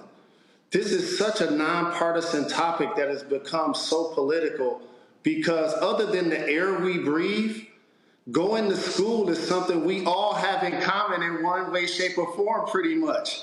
As you just mentioned, homeschool, magnet school, charter school, public school, suburban school, private school. At some point, each of us attend a school. Now, the difference is your ability financially to put you in a better neighborhood to go to your neighborhood school or to be put in a private school. But as you guys have very well acknowledged, Black and brown kids who grow up in the inner city usually don't have that option because they grow up in families where their parents don't make that kind of money to make that kind of move. Charter schools have existed in Michigan for 30 years.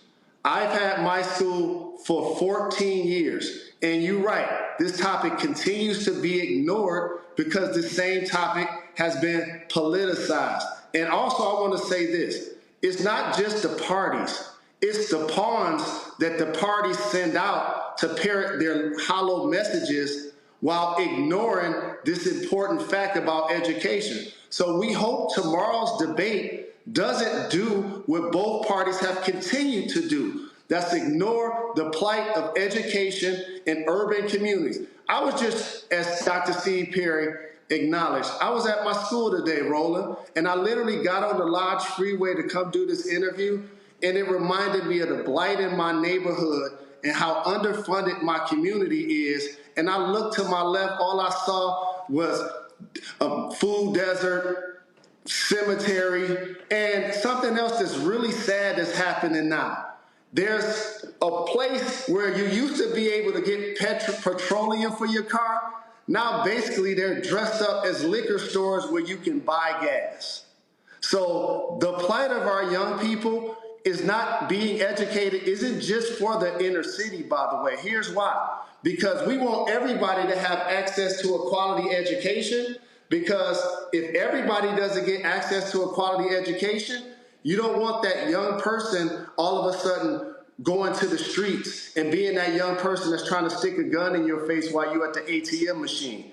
You want everybody to have the quality public education opportunity that their suburban counterparts get in the inner city as well. I'm going to go to our panel for questions. Let me first start with Julianne. Julianne, go. Steve Perry, I respect your work immensely, and my brother from Detroit, you as well. At the same time, I am a lifetime educator, former college president, blah, blah, blah, blah. And one of the things that bothers me about the embracing of charter schools, when the data are not definitive that charter schools do better than public schools. Public schools are not perfect, but charter schools, there is no definitive data about that. And what charter schools do, or public schools do rather, in my mind, is level the playing field so that we're all having an basically even opportunity. You can shake your head all you want to, brother. I'm going to tell you what I have to say. And what I have to say is that there's some challenges here in terms of access and assets. And I really have some challenges with the way that you guys go after public schools when I think that public schools do level the playing field. Tell me what you think. Steve Perry, you first. Malvo, Steve, you first.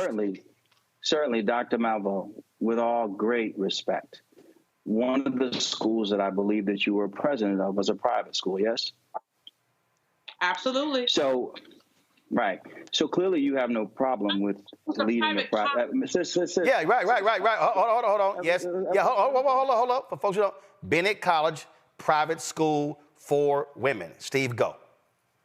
So here's what the truth tells us. The truth tells us that for 300 years, public schools have not served Black children, not just from 1954, but ever. By putting children in schools based upon their zip code, which is a proxy for race, the United States of America has consistently underperformed in serving its children. So it is fantasy to say that neighborhood schools create a level playing field. It's just not true. As much as we want to romanticize it, the fact is there would not be an achievement gap if it leveled the playing field. By design, the notion of leveling means that we end up with the same outcomes. If we don't end up with the same outcomes, it is by design unequal. And what often happens is we use poverty as a proxy for race. When we remove poverty and we use only race, even middle-class Black children are not receiving a fair American public education. And to your point, sister, the Credo study by Stanford University, a 30-year study, just produced yet again examples of how charter schools actually do outperform neighborhood schools. So if your concern about charter schools was that they did not outperform neighborhood schools, and I've now again shown you that they do by talking about the most recent Credo study by Stanford University, a respected also private college. And if I also can show you that there are over 300 years of examples of Black people who are being forced into schools that simply do not meet their needs. If that doesn't do it, then I'll take you here. 1.3% of all teachers in the United States of America are Black men. 1.3%. One of the reasons why only 1.3% of all teachers in the United States of America are Black men is because Black men have had such a horrible experience, guess where? In public schools. We as a group are the most suspended, expelled, disciplined, most likely to drop out, most easily determined to be special needs, and quite frankly, underserved. So to say that that system, which is the epitome of inherent racism, is leveling the playing field when there's absolutely no evidence of such. None. I'm gonna let Jalen step in here, but I do want to provide this data point right here. Go to my iPad, just so people understand. This is from, of course, publiccharters.org. The total percentage of students in charter schools nationally is 7.4%. That means that 92.6% of all students are either in traditional or private. They're not. So just 7.4% of students are in charter schools. Now, you have a disproportionate number in a number of your urban cities, but that's the total number. Jalen, go. Thank you for creating this platform, Roland. And I just want to debunk a few things that continue to be said about charter schools. I have an open enrollment, tuition-free public charter school that I independently started at 9th grade, which means 90% of the young people that I meet when they first arrive aren't doing math or reading at a 9th grade level.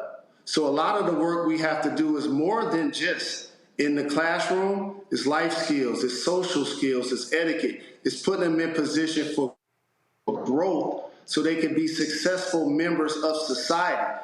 What has happened is our young people are now only flagged by their SAT, ACT, and GPA, when it's a lot more than nurturing a young person than just that statistic, than just those statistics. The next thing, when we don't cherry pick students, and you mentioned, I believe, being from Detroit, what up, though? Since you were young, the only two quality schools that people bragged on are still the same ones people are bragging on now. That is Cass Tech and Renaissance. And they do great work with those scholars. And you know one thing they do that we don't do? They test in students before 9th grade, and they test them out before 10th grade.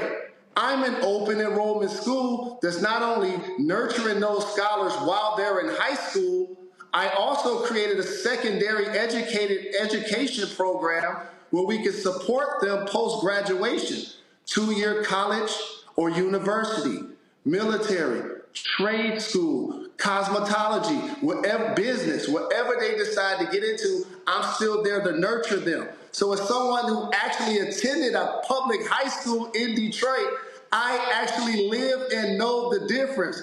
The misnomers that are getting put out there about charter schools are so inaccurate. It's really about this, everyone.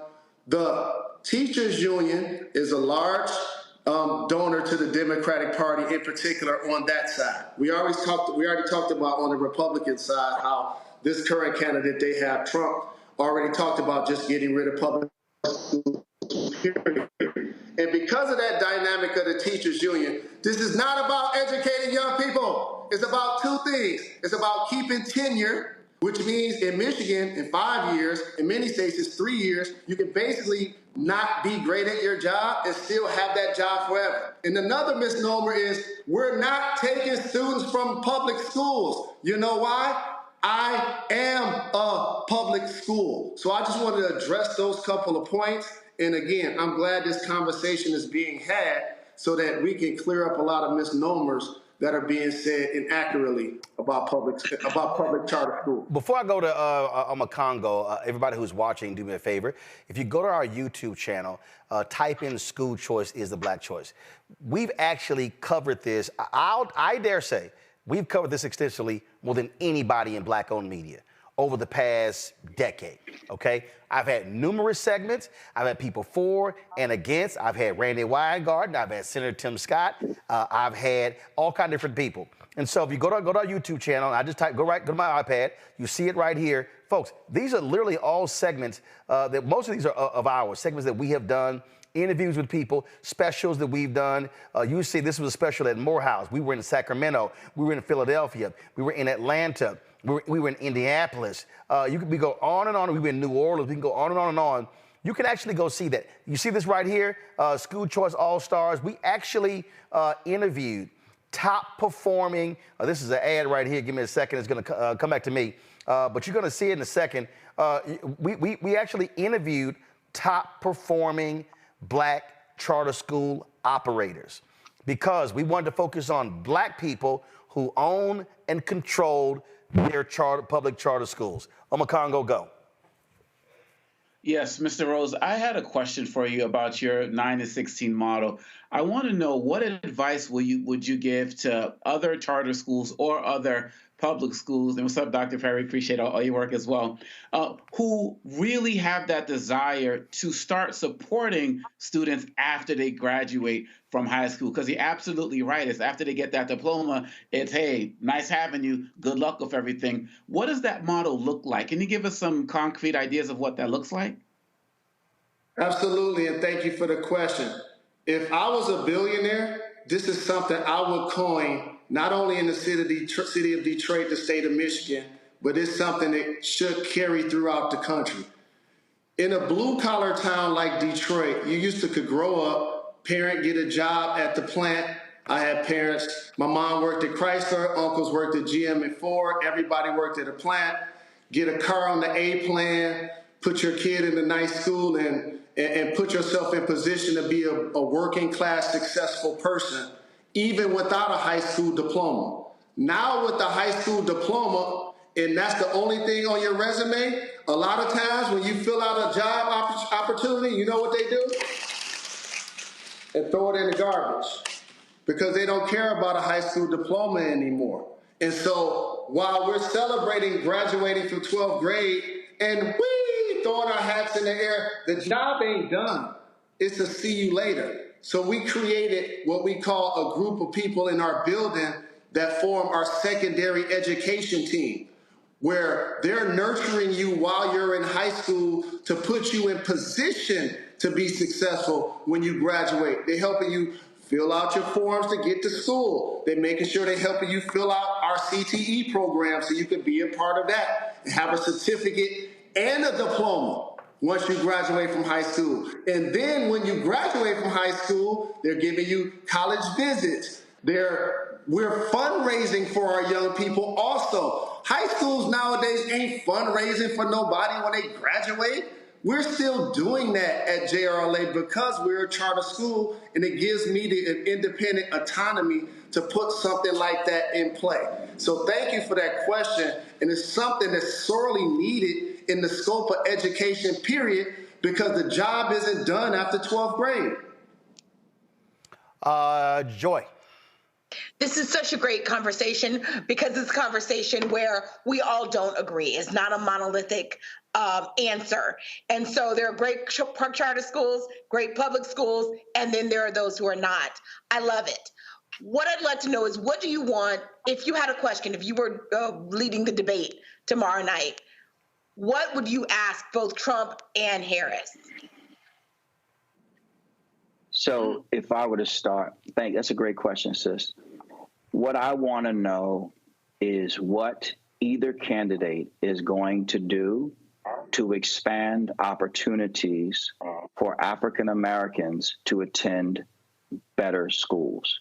Also, I'd want to know, what are they prepared to do to ensure that more Black people can start and run schools? And finally, what I'd be interested in knowing is, how is it that they plan to deal with this profound gap in both academic achievement and participation on the other side of African American men in education?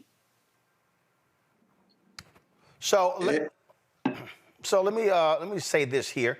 Go to my iPad. So this is a post that was on our YouTube channel moments ago. Karan Jamar Kenner, this is the only topic that I vehemently disagree with rolling on. Charter schools destroy public schools, mismanage funding, and cut corners, putting more stress on the educators. See, this right here, this is the problem. It's a broad statement, and it's a lie. Now, let me be literally a lie. Now, let me be perfectly clear. Are there charter schools that mismanage funds? Yes. Are there traditional schools and school districts that mismanage funds? Yes. Yes. Are there, you say there are charter schools destroy public schools.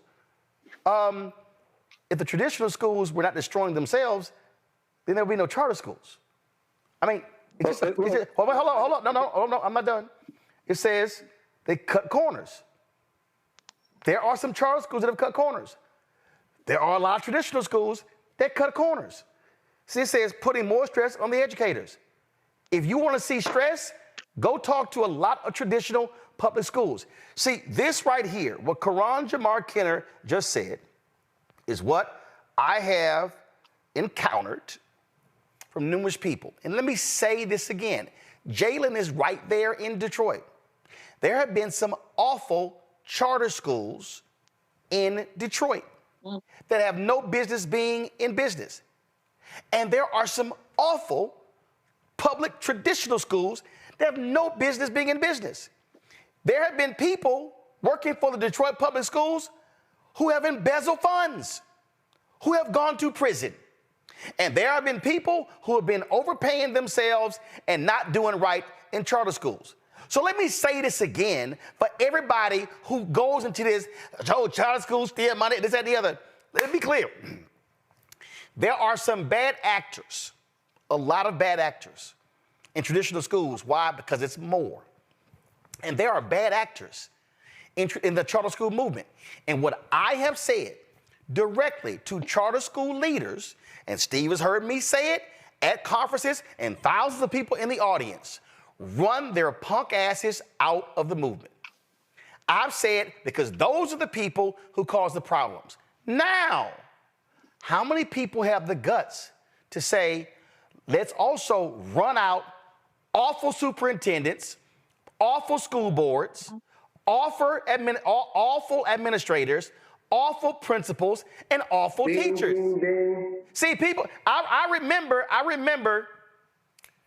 oh, God, whose forum? I know we streamed it. It was a forum I moderated. It was in D.C. Reverend Jackson was on the panel. Brandon Weingart was on the panel. And I literally said, there are some sorry teachers. Some dude said, no, it's not. I said, your ass lying. Matter of fact, I said, you know what show I'm lying? I said, all the teachers in the room, raise your hand.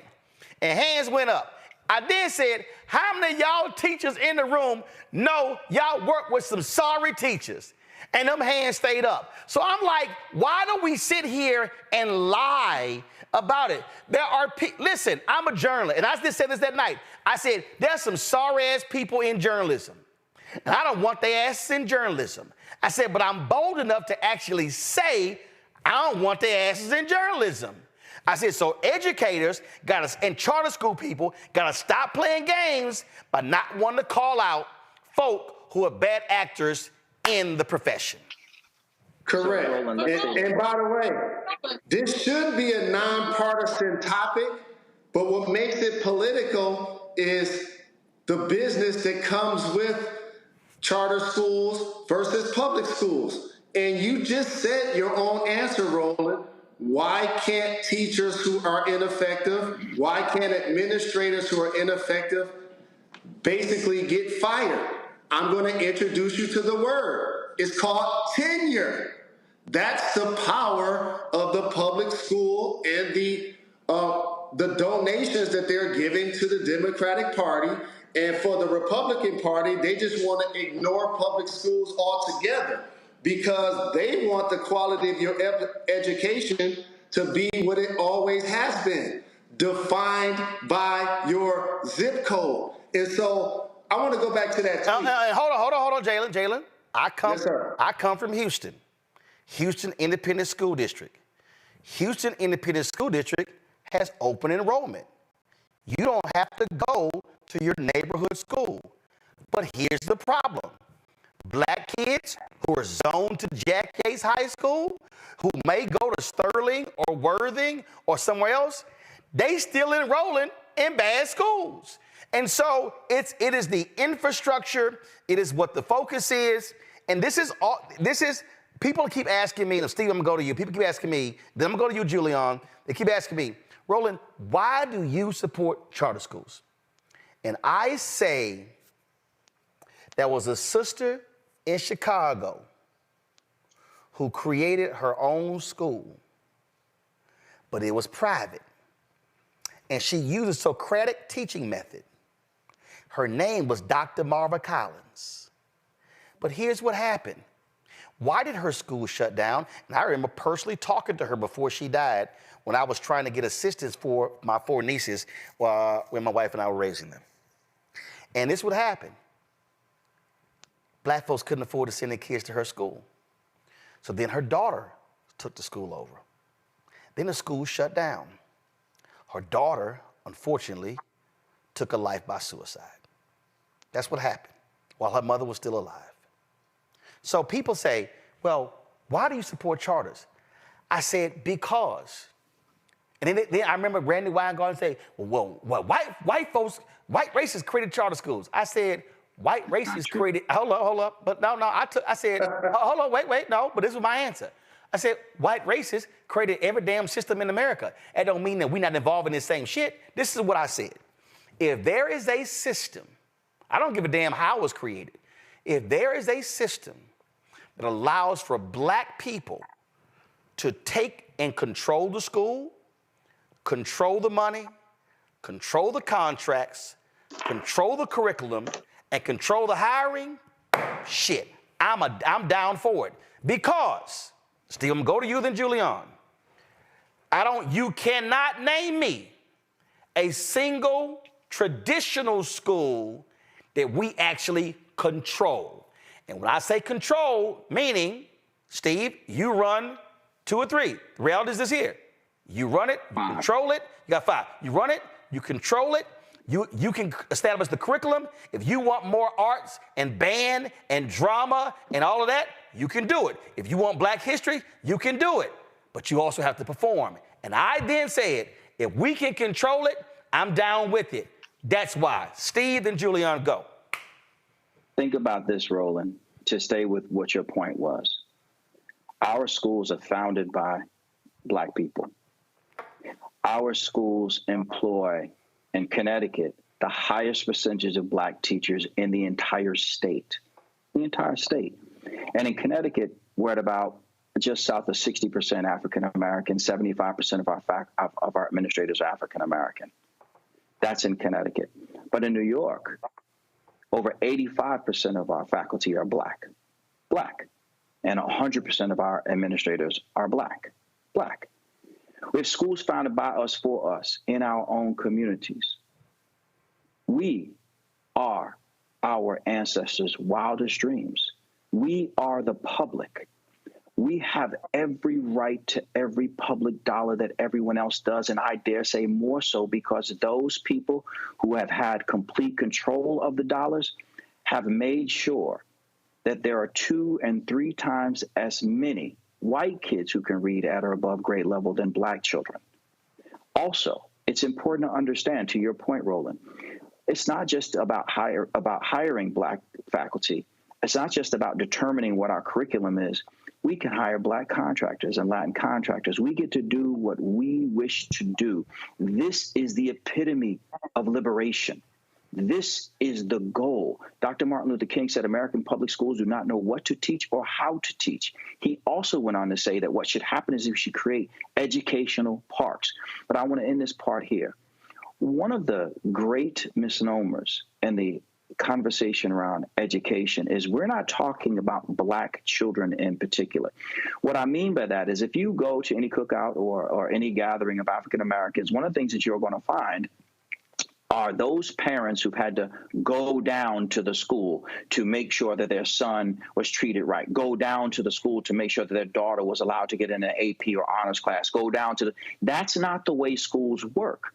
Even when we do move to the suburbs, even when we have come up like the Jeffersons, our children are still the lowest performing children in the school. And there's a direct correlation between the percentage of African Americans who teach and run the school and the performance of African Americans in those schools. So to say that we support black people, but we don't support the most effective model in educating African Americans in the history of the country is to call into question our true support of them, and to say that we have sold our souls to an 80% white teachers union who has made us more concerned about the frailty of the white teachers than the broken promises to the black children. Julian, go. I don't have enough time to debunk what Dr. Steve has said. Debunk what? Debunk what? About everything. First of all, this is not about the frailty of white teachers. It's about, if you look at what teachers unions have done for black teachers, you look at some states where black teachers were summarily fired because they were black. That's what unions prevented from happening. So I think we have to take the whole picture. Secondly, I don't disagree about the way that black folks can run education, can basically deal with education, can provide education. I also do not believe that charters are the answer. I've seen too many failed charter schools run by black people, run by other people who didn't know what the bluff they were doing. Okay, 1 second. Hold up. I got to ask you. Hold on. I got to ask you. You said, I don't believe charter schools are the answer. First of all, the operative word there is the. Are charter schools... no, hold on. I'm asking you this question. Are charter schools a part of... Are a part of the answer? I didn't say, are they the answer? Are they a part of the answer? Absolutely, Roland. Wait, hold up. Because there's somebody right now who's confused. So here's the point that Howard Fuller always makes, of course, who's a supporter of parent choice, who supports charters, who was the superintendent of Milwaukee Public Schools. Howard Fuller says that what we have now is the education delivery system. What we're debating is the delivery. I said it earlier. You can have, when you say, if there's an education pie, there's a slice, that's the largest slice is traditional public. I went to traditional public and magnet. I ain't never been to private school. So you got traditional public magnet, traditional charter, homeschool, online. So here's what I don't understand, Julian.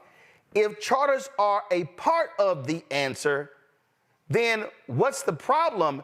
You're correct. When people try to make it the answer, they're not the answer. But you can have, and you should have, successful public charter schools right alongside traditional schools. Why does it have to be either or? I don't disagree with you at all, Roland. I think there's a continuum of educational delivery, as you say, from homeschooling to privates. I mean, I got put out of so many schools, private, public, every other kind. So, you know, I've had many experiences as a kid, and they probably didn't stick. But I just don't like the notion that we think public schools are bad. Public schools hinge on parental involvement. When parents are involved, we get a better result. Okay, hold on. Okay, hold on, Susan. I'm sorry, Julian. This is where. See, again, though, this is. Okay. You're right. But so do charter schools, and so do private, and so do magnet. And so here's the deal. Okay, Jalen is sitting right there. Steve is sitting right there. I guarantee you they have horrible parental involvement stories. I guarantee you. So you're right, but this is, and then when you say, well, I don't like when people say public schools are horrible. Guess what? A lot are. So why can't we take the emotion out and go, if this school district has 100 schools, how many traditional schools, how many are high performing, how many are middle performing, and how many are low performing? And then the goal should be to get the low performing schools up to middle, the middle to high, and then once the low goes to middle, get them to high. That is calling it what? So what? I don't understand though. Why then the opposition to charter if a charter school in a neighborhood? Sean Hartnett here in D.C. I interviewed him on this show. He left a traditional school where black boys were failing in science and math. He created a charter school for black boys. He took the exact same black boys that were failing in the traditional school down the street. They came to his charter school, and now they're passing. I'm saying, hell, yay, Sean. So I want to support Sean, and I want to fix the traditional school.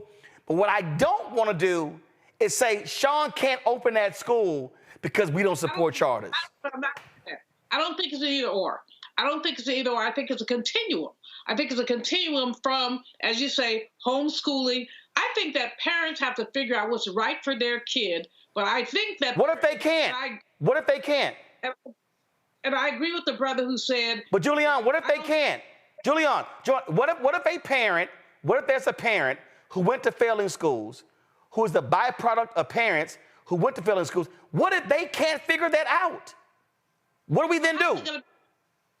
Well, I think that we have to look at the ways that we market education to ensure that parents have the opportunity to make choices. And maybe they can't make choices, but yes, they can. No, Julian, they can't. I'm sorry. Julian, they actually can't. We have to own up to the reality that there are parents, white, black, Hispanic, who do not know, do not know how to make those decisions. I mean, and I just got Steve and Jalen, y'all actually deal with this every day. I'm sure both of you have stories of parents that have come to your school, and to be honest, they are functionally illiterate.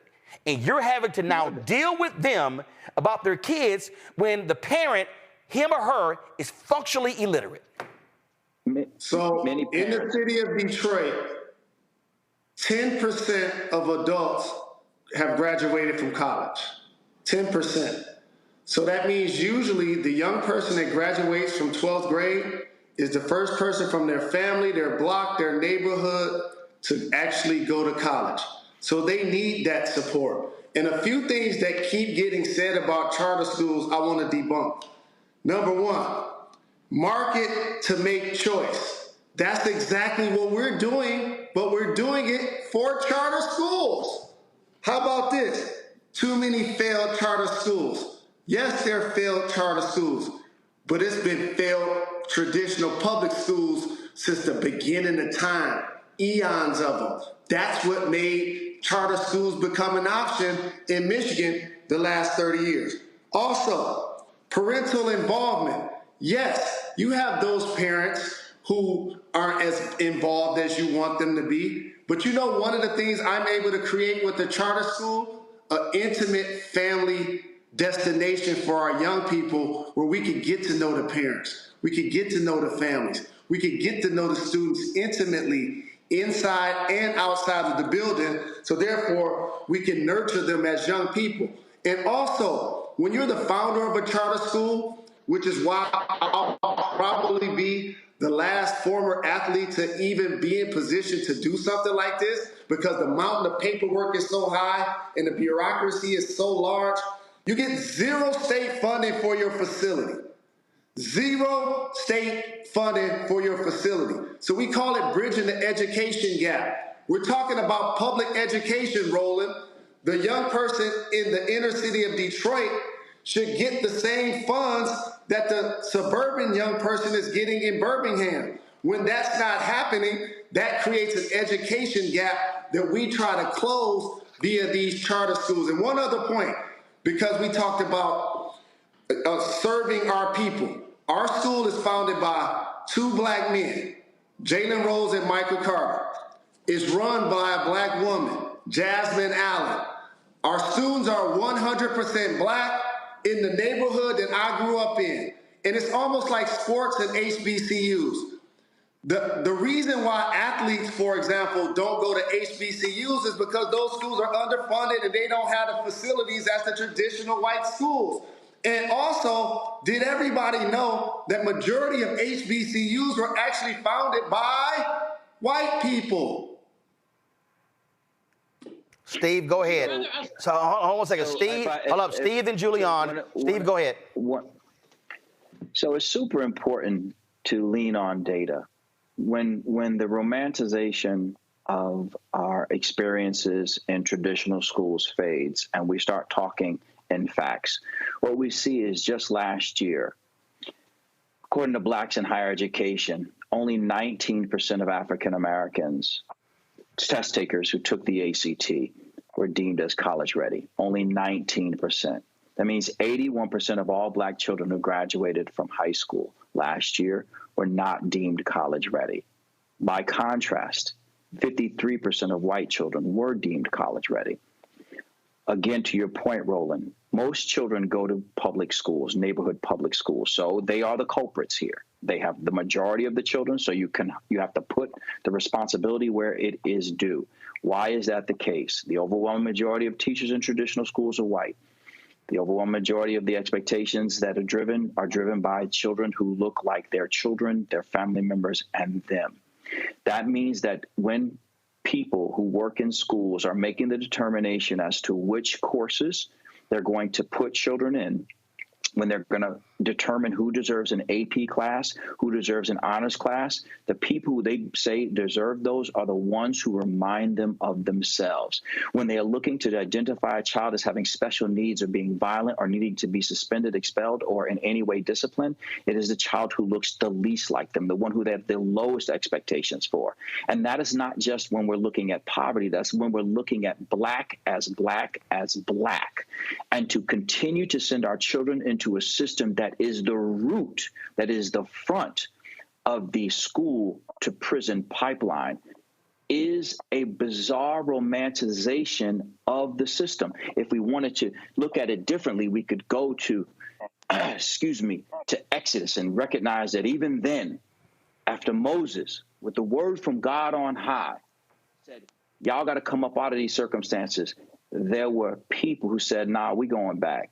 We going back. So long has been the story of African Americans who want to go back into the failed system because it is what we're most comfortable with. But those of us who know better and quite frankly have experienced better must be held to account to ensure that no one ever goes back into a system that is literally systematically crushing babies. I'll finish here. 18% of all children in kindergarten are black. Yet 48% of all kindergartners, 5-year-olds who are suspended out of school are black. The numbers just don't add up. We know that children who are suspended earliest are suspended most often. This is the root of systemic racism. We cannot shout and scream at police officers who are systemically destroying the lives of innocent African Americans without first looking at children who are being educated in that same system to believe that there's something inherently wrong with black children.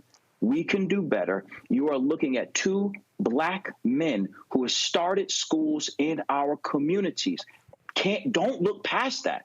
Don't let this notion of sacrificing the teachers' union make you look past the obvious. And if we're going to go in a real conversation about what the teachers union did in New York with the United Federation of Teachers, there was a group called the African American Teachers Association who refused to join that group because of the racism inherent in that. Dr. Martin Luther King himself had to inject himself into that situation. And if the white teachers union cares so damn much about black people, why is it that so few black people are teaching?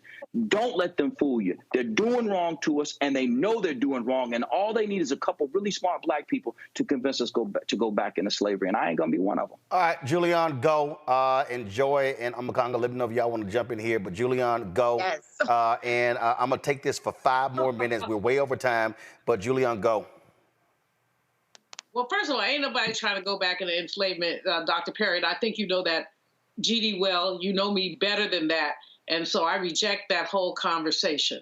What I would say is that teachers unions are not perfect, and neither are charter schools. And I'm not trying to set up an either or. I want to see the continuum.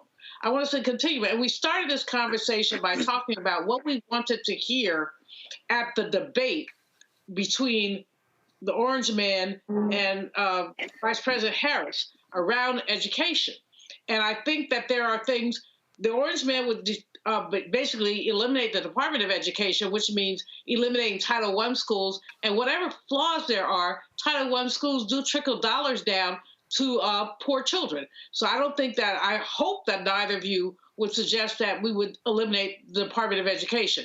Secondly, when we look at education, there are some issues. There are issues with the teachers unions, but there are also issues with many charter schools. I mean, I've audited 2 that were abysmal failures, and they just didn't follow the rules. But Julian, two doesn't mean many.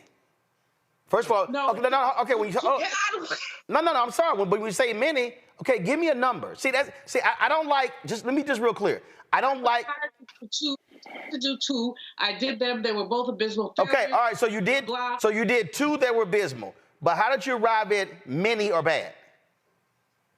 I'm looking at the data. Where? What? No. Which data? Which data? I don't have it in front of me, Roland, but I could, Absolutely. I want to see it. I mean, I want to see it. Go ahead. I'll give it to you. But there were charter schools are some of them are excellent, amazingly excellent, because they have probably the hands-on that Jalen is talking about. Some of them are not. Yes, which is what I said earlier. And some of them you got transportation issues. Some of them you got special education issues. Some of them where they suspend the student, send them back, but keep the money. All of that is absolutely true. I still don't believe, though, that we need to set this up as a either or. It's an and conversation. But that's what I said up front. I said we should not have a juxtaposition or this or that. We have to have a continuum of educational delivery. And like I said, some people want to do homeschooling. Some people, there's a continuum. Well, and in fact, the largest growth in homeschooling in America, African American parents. Joy, go. Yes. So, and the reason they're doing that is because they're afraid of traditional schools. I mean, that's why they want to do homeschooling. Look, it sounds like we all agree that there is a pie and there has to be a range of options in that pie. And we want to give Black people options. We have been robbed of options and told that we can't even explore options because somehow it's an affront to traditional schools and, frankly, to teachers, some of whom are in our family. But ultimately, I don't care about teachers. I care about students. And, frankly, it's about, what's the end product here? We have a failed system. If our students are not succeeding, we have to do something different. What we've been doing in the past is not working, and we know it is based in slavery. We know it is based in racism. We know it is based in misogyny. So we know we have to disrupt it. So I applaud you, gentlemen. The only thing I will say is there was a comment made here by HBCUs. I think it was Jalen. Well, I don't understand your point. I hope that you are not discouraging attendance at HBCUs. No, that's not. No, that's not what he said. What Jalen, everybody breathe. The point that Jalen was making is that people, if you're going to complain about charter schools being founded by white folks, even racist white folks, it's some white folks that founded HBCUs.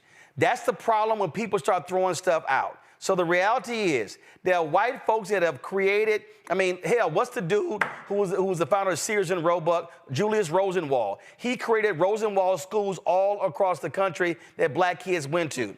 The problem is when people sit here and start throwing stuff out.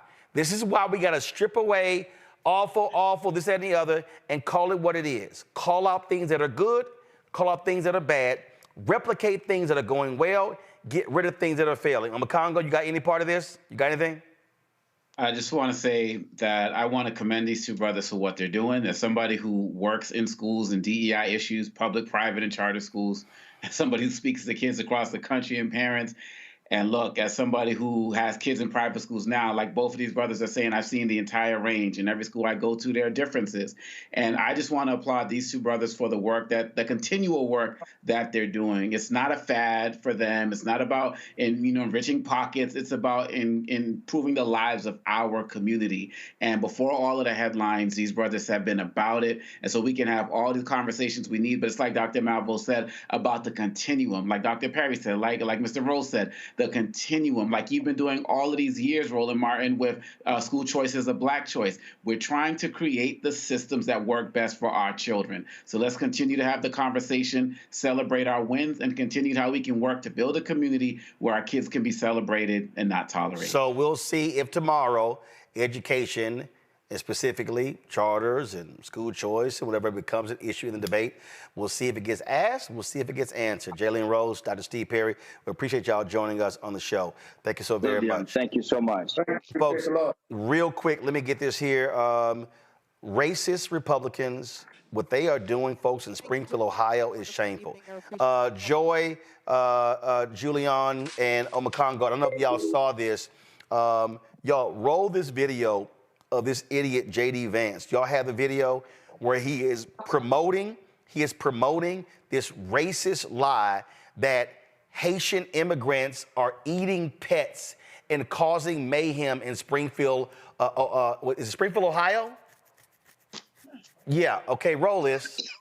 Chairman Brown, I'd like to ask unanimous consent to submit a letter for the record from the city of Springfield and our state, the southwestern part of our state, which I think highlights a very real example of this particular concern, straight from the horse's mouth itself. Now, this letter, I want to quote from it.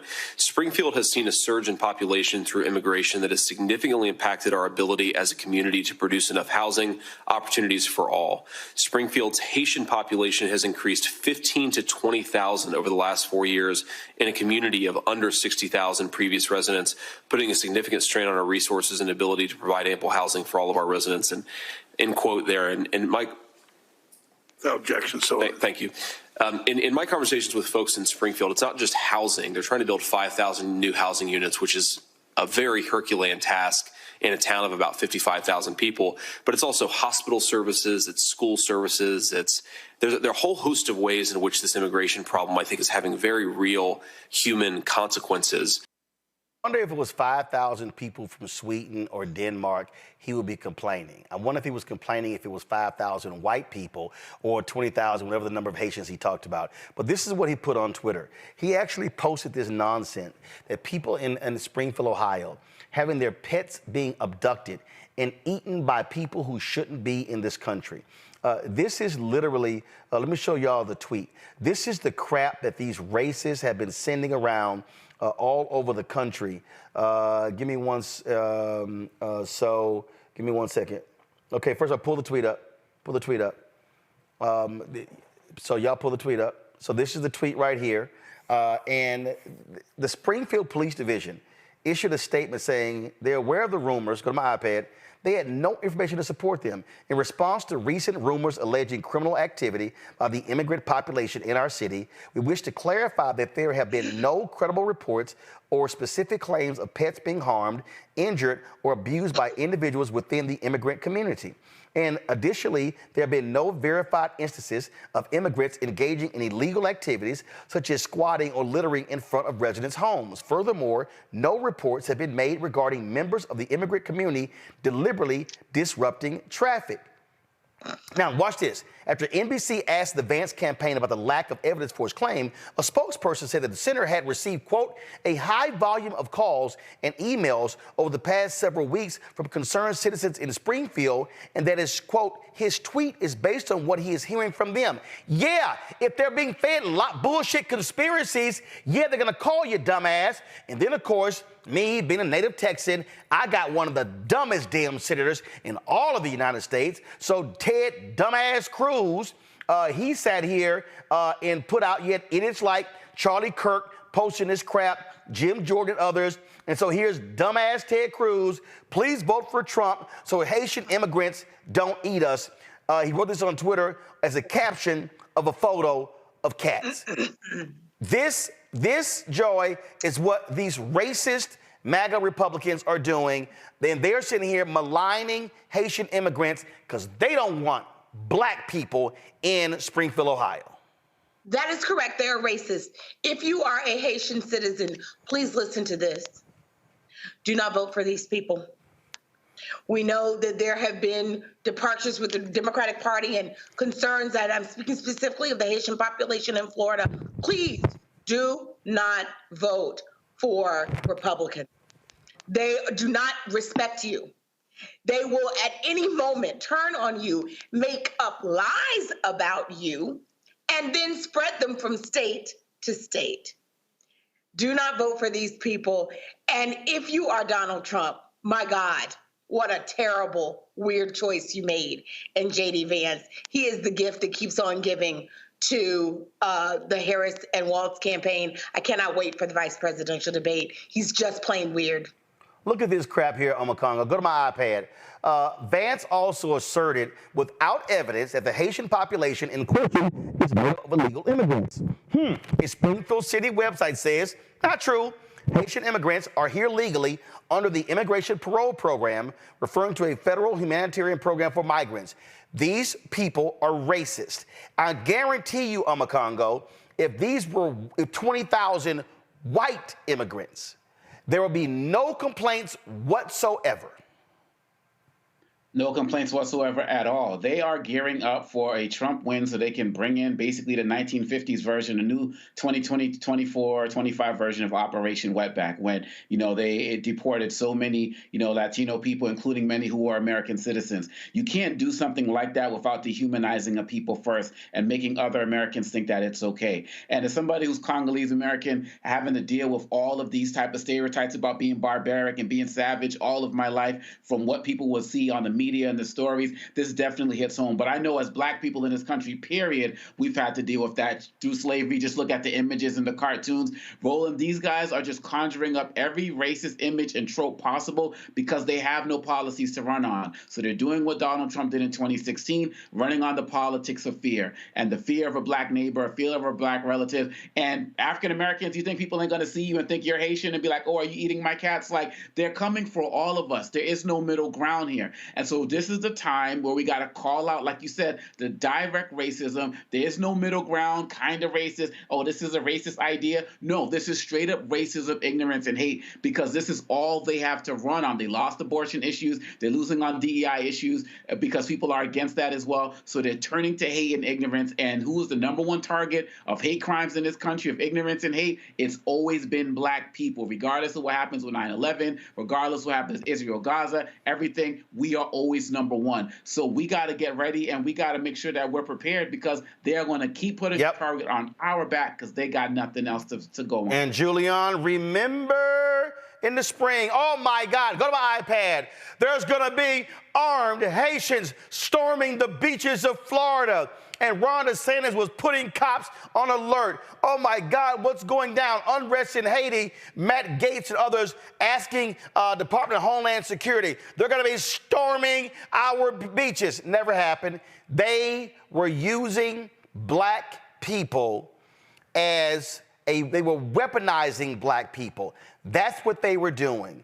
They were sitting here, oh my God, the Negroes are coming. The Negroes are coming. We can't have it. And so all y'all immigrants, y'all black immigrants, you African immigrants, you Jamaican immigrants, you Haitian immigrants, you Bermuda immigrants, all y'all black immigrants, who I see a lot of y'all talking about Donald Trump, that man don't give a shit about y'all. And this is what these white conservative Republicans do. They can't stand you. Julianne, go. I have to take this extraordinarily personally. My maternal grandfather was Haitian. I don't often identify as Haitian American, but I am. How do you distinguish a Haitian American from a Black American? I mean, we all kind of look like we all come from... Ask ADOS and FBA, because they damn sure do, but go ahead. Well, that's their problem. And don't get me started on that subject. Go ahead. But in any case, the point is that there is enormous disinformation that people have to dig down into and say, what's the truth here? What's a lie? We know that no armed Haitians were coming here. Give me a blah, blah, blah break. We know that Haitian Americans are Americans, as are Jamaican Americans, everybody you ran down. What we have to deal with here is the way that the former president has weaponized otherness, has weaponized it in so many ways that are both subtle and unsubtle. And we have to do is fight back on that. Joy is absolutely right to say, y'all, you like the man, that former man, because he's an entrepreneur and you're entrepreneurial. BS, BS, BS. What we have to do is say there are values that we hold on to. And among those values are humanism. And this crap that keeps coming down is not humane, but it's used to divide us, and too many people are going along with it. Like I said, I think about Papa Jimmy. That was my maternal grandfather who came here from Haiti on a boat back in the day. Came to New Orleans, married my grandmother, whatever. Didn't stick, but that's another story. But I think about him often, especially when I hear this anti-immigrant crap, because we're all immigrants. If you look at the triangular trade, maybe the boat stopped in Jamaica, maybe it stopped in Columbia, South Carolina, maybe it stopped someplace else, but we're connected. And so we can allow people to divide us behind this bullshit. Well, listen, folks just need to simply understand what they're doing. They're going to keep doing what they're doing. It's no shock to us at all. And also, real quick, to all the people out there who were sitting here, including some of y'all celebrities, who kept hollering about, oh, the Asians got a crime bill. We ain't had nothing for us. The Department of Justice today announced the arrest of a terrorist organization of white supremacists who were targeting a number of federal officials and others. California federal prosecutors unsealed an indictment charging 2 people with leading an online group of white supremacists that maintain a list of high-profile targets to assassinate and urging group members to commit hate crimes. A 37-page indictment filed in the U.S. District Court for the Eastern District of California alleges that Dallas Aaron Humber and Matthew Robert Allison led the group known as Telegram, a network of channels, group chats, and users on the app Telegram that promote white supremacist accelerationism. Humber and Allison faced 15 federal charges, including 3 counts of soliciting the murder of a federal official, 4 counts of soliciting hate crimes, and 1 count of conspiring to provide material support for terrorists. Humber is from Elk Grove, California. Allison is from Boise, Ohio. So for all the folks who were like, what's going on? Well, there you go. Also, folks, today in Memphis, jury selection began in the federal trial of 3 former Memphis police officers charged with violating the civil rights of Tyreek Nichols, the 29-year-old black man whose fatal beating was caught on police cameras, triggering protests and calls for police reform. Tadarius Bean, Demetrius Haley, and Justin Smith have all pled not guilty to charges that they deprived Nichols of his rights through excessive force and failure to intervene and obstructed justice through witness tampering.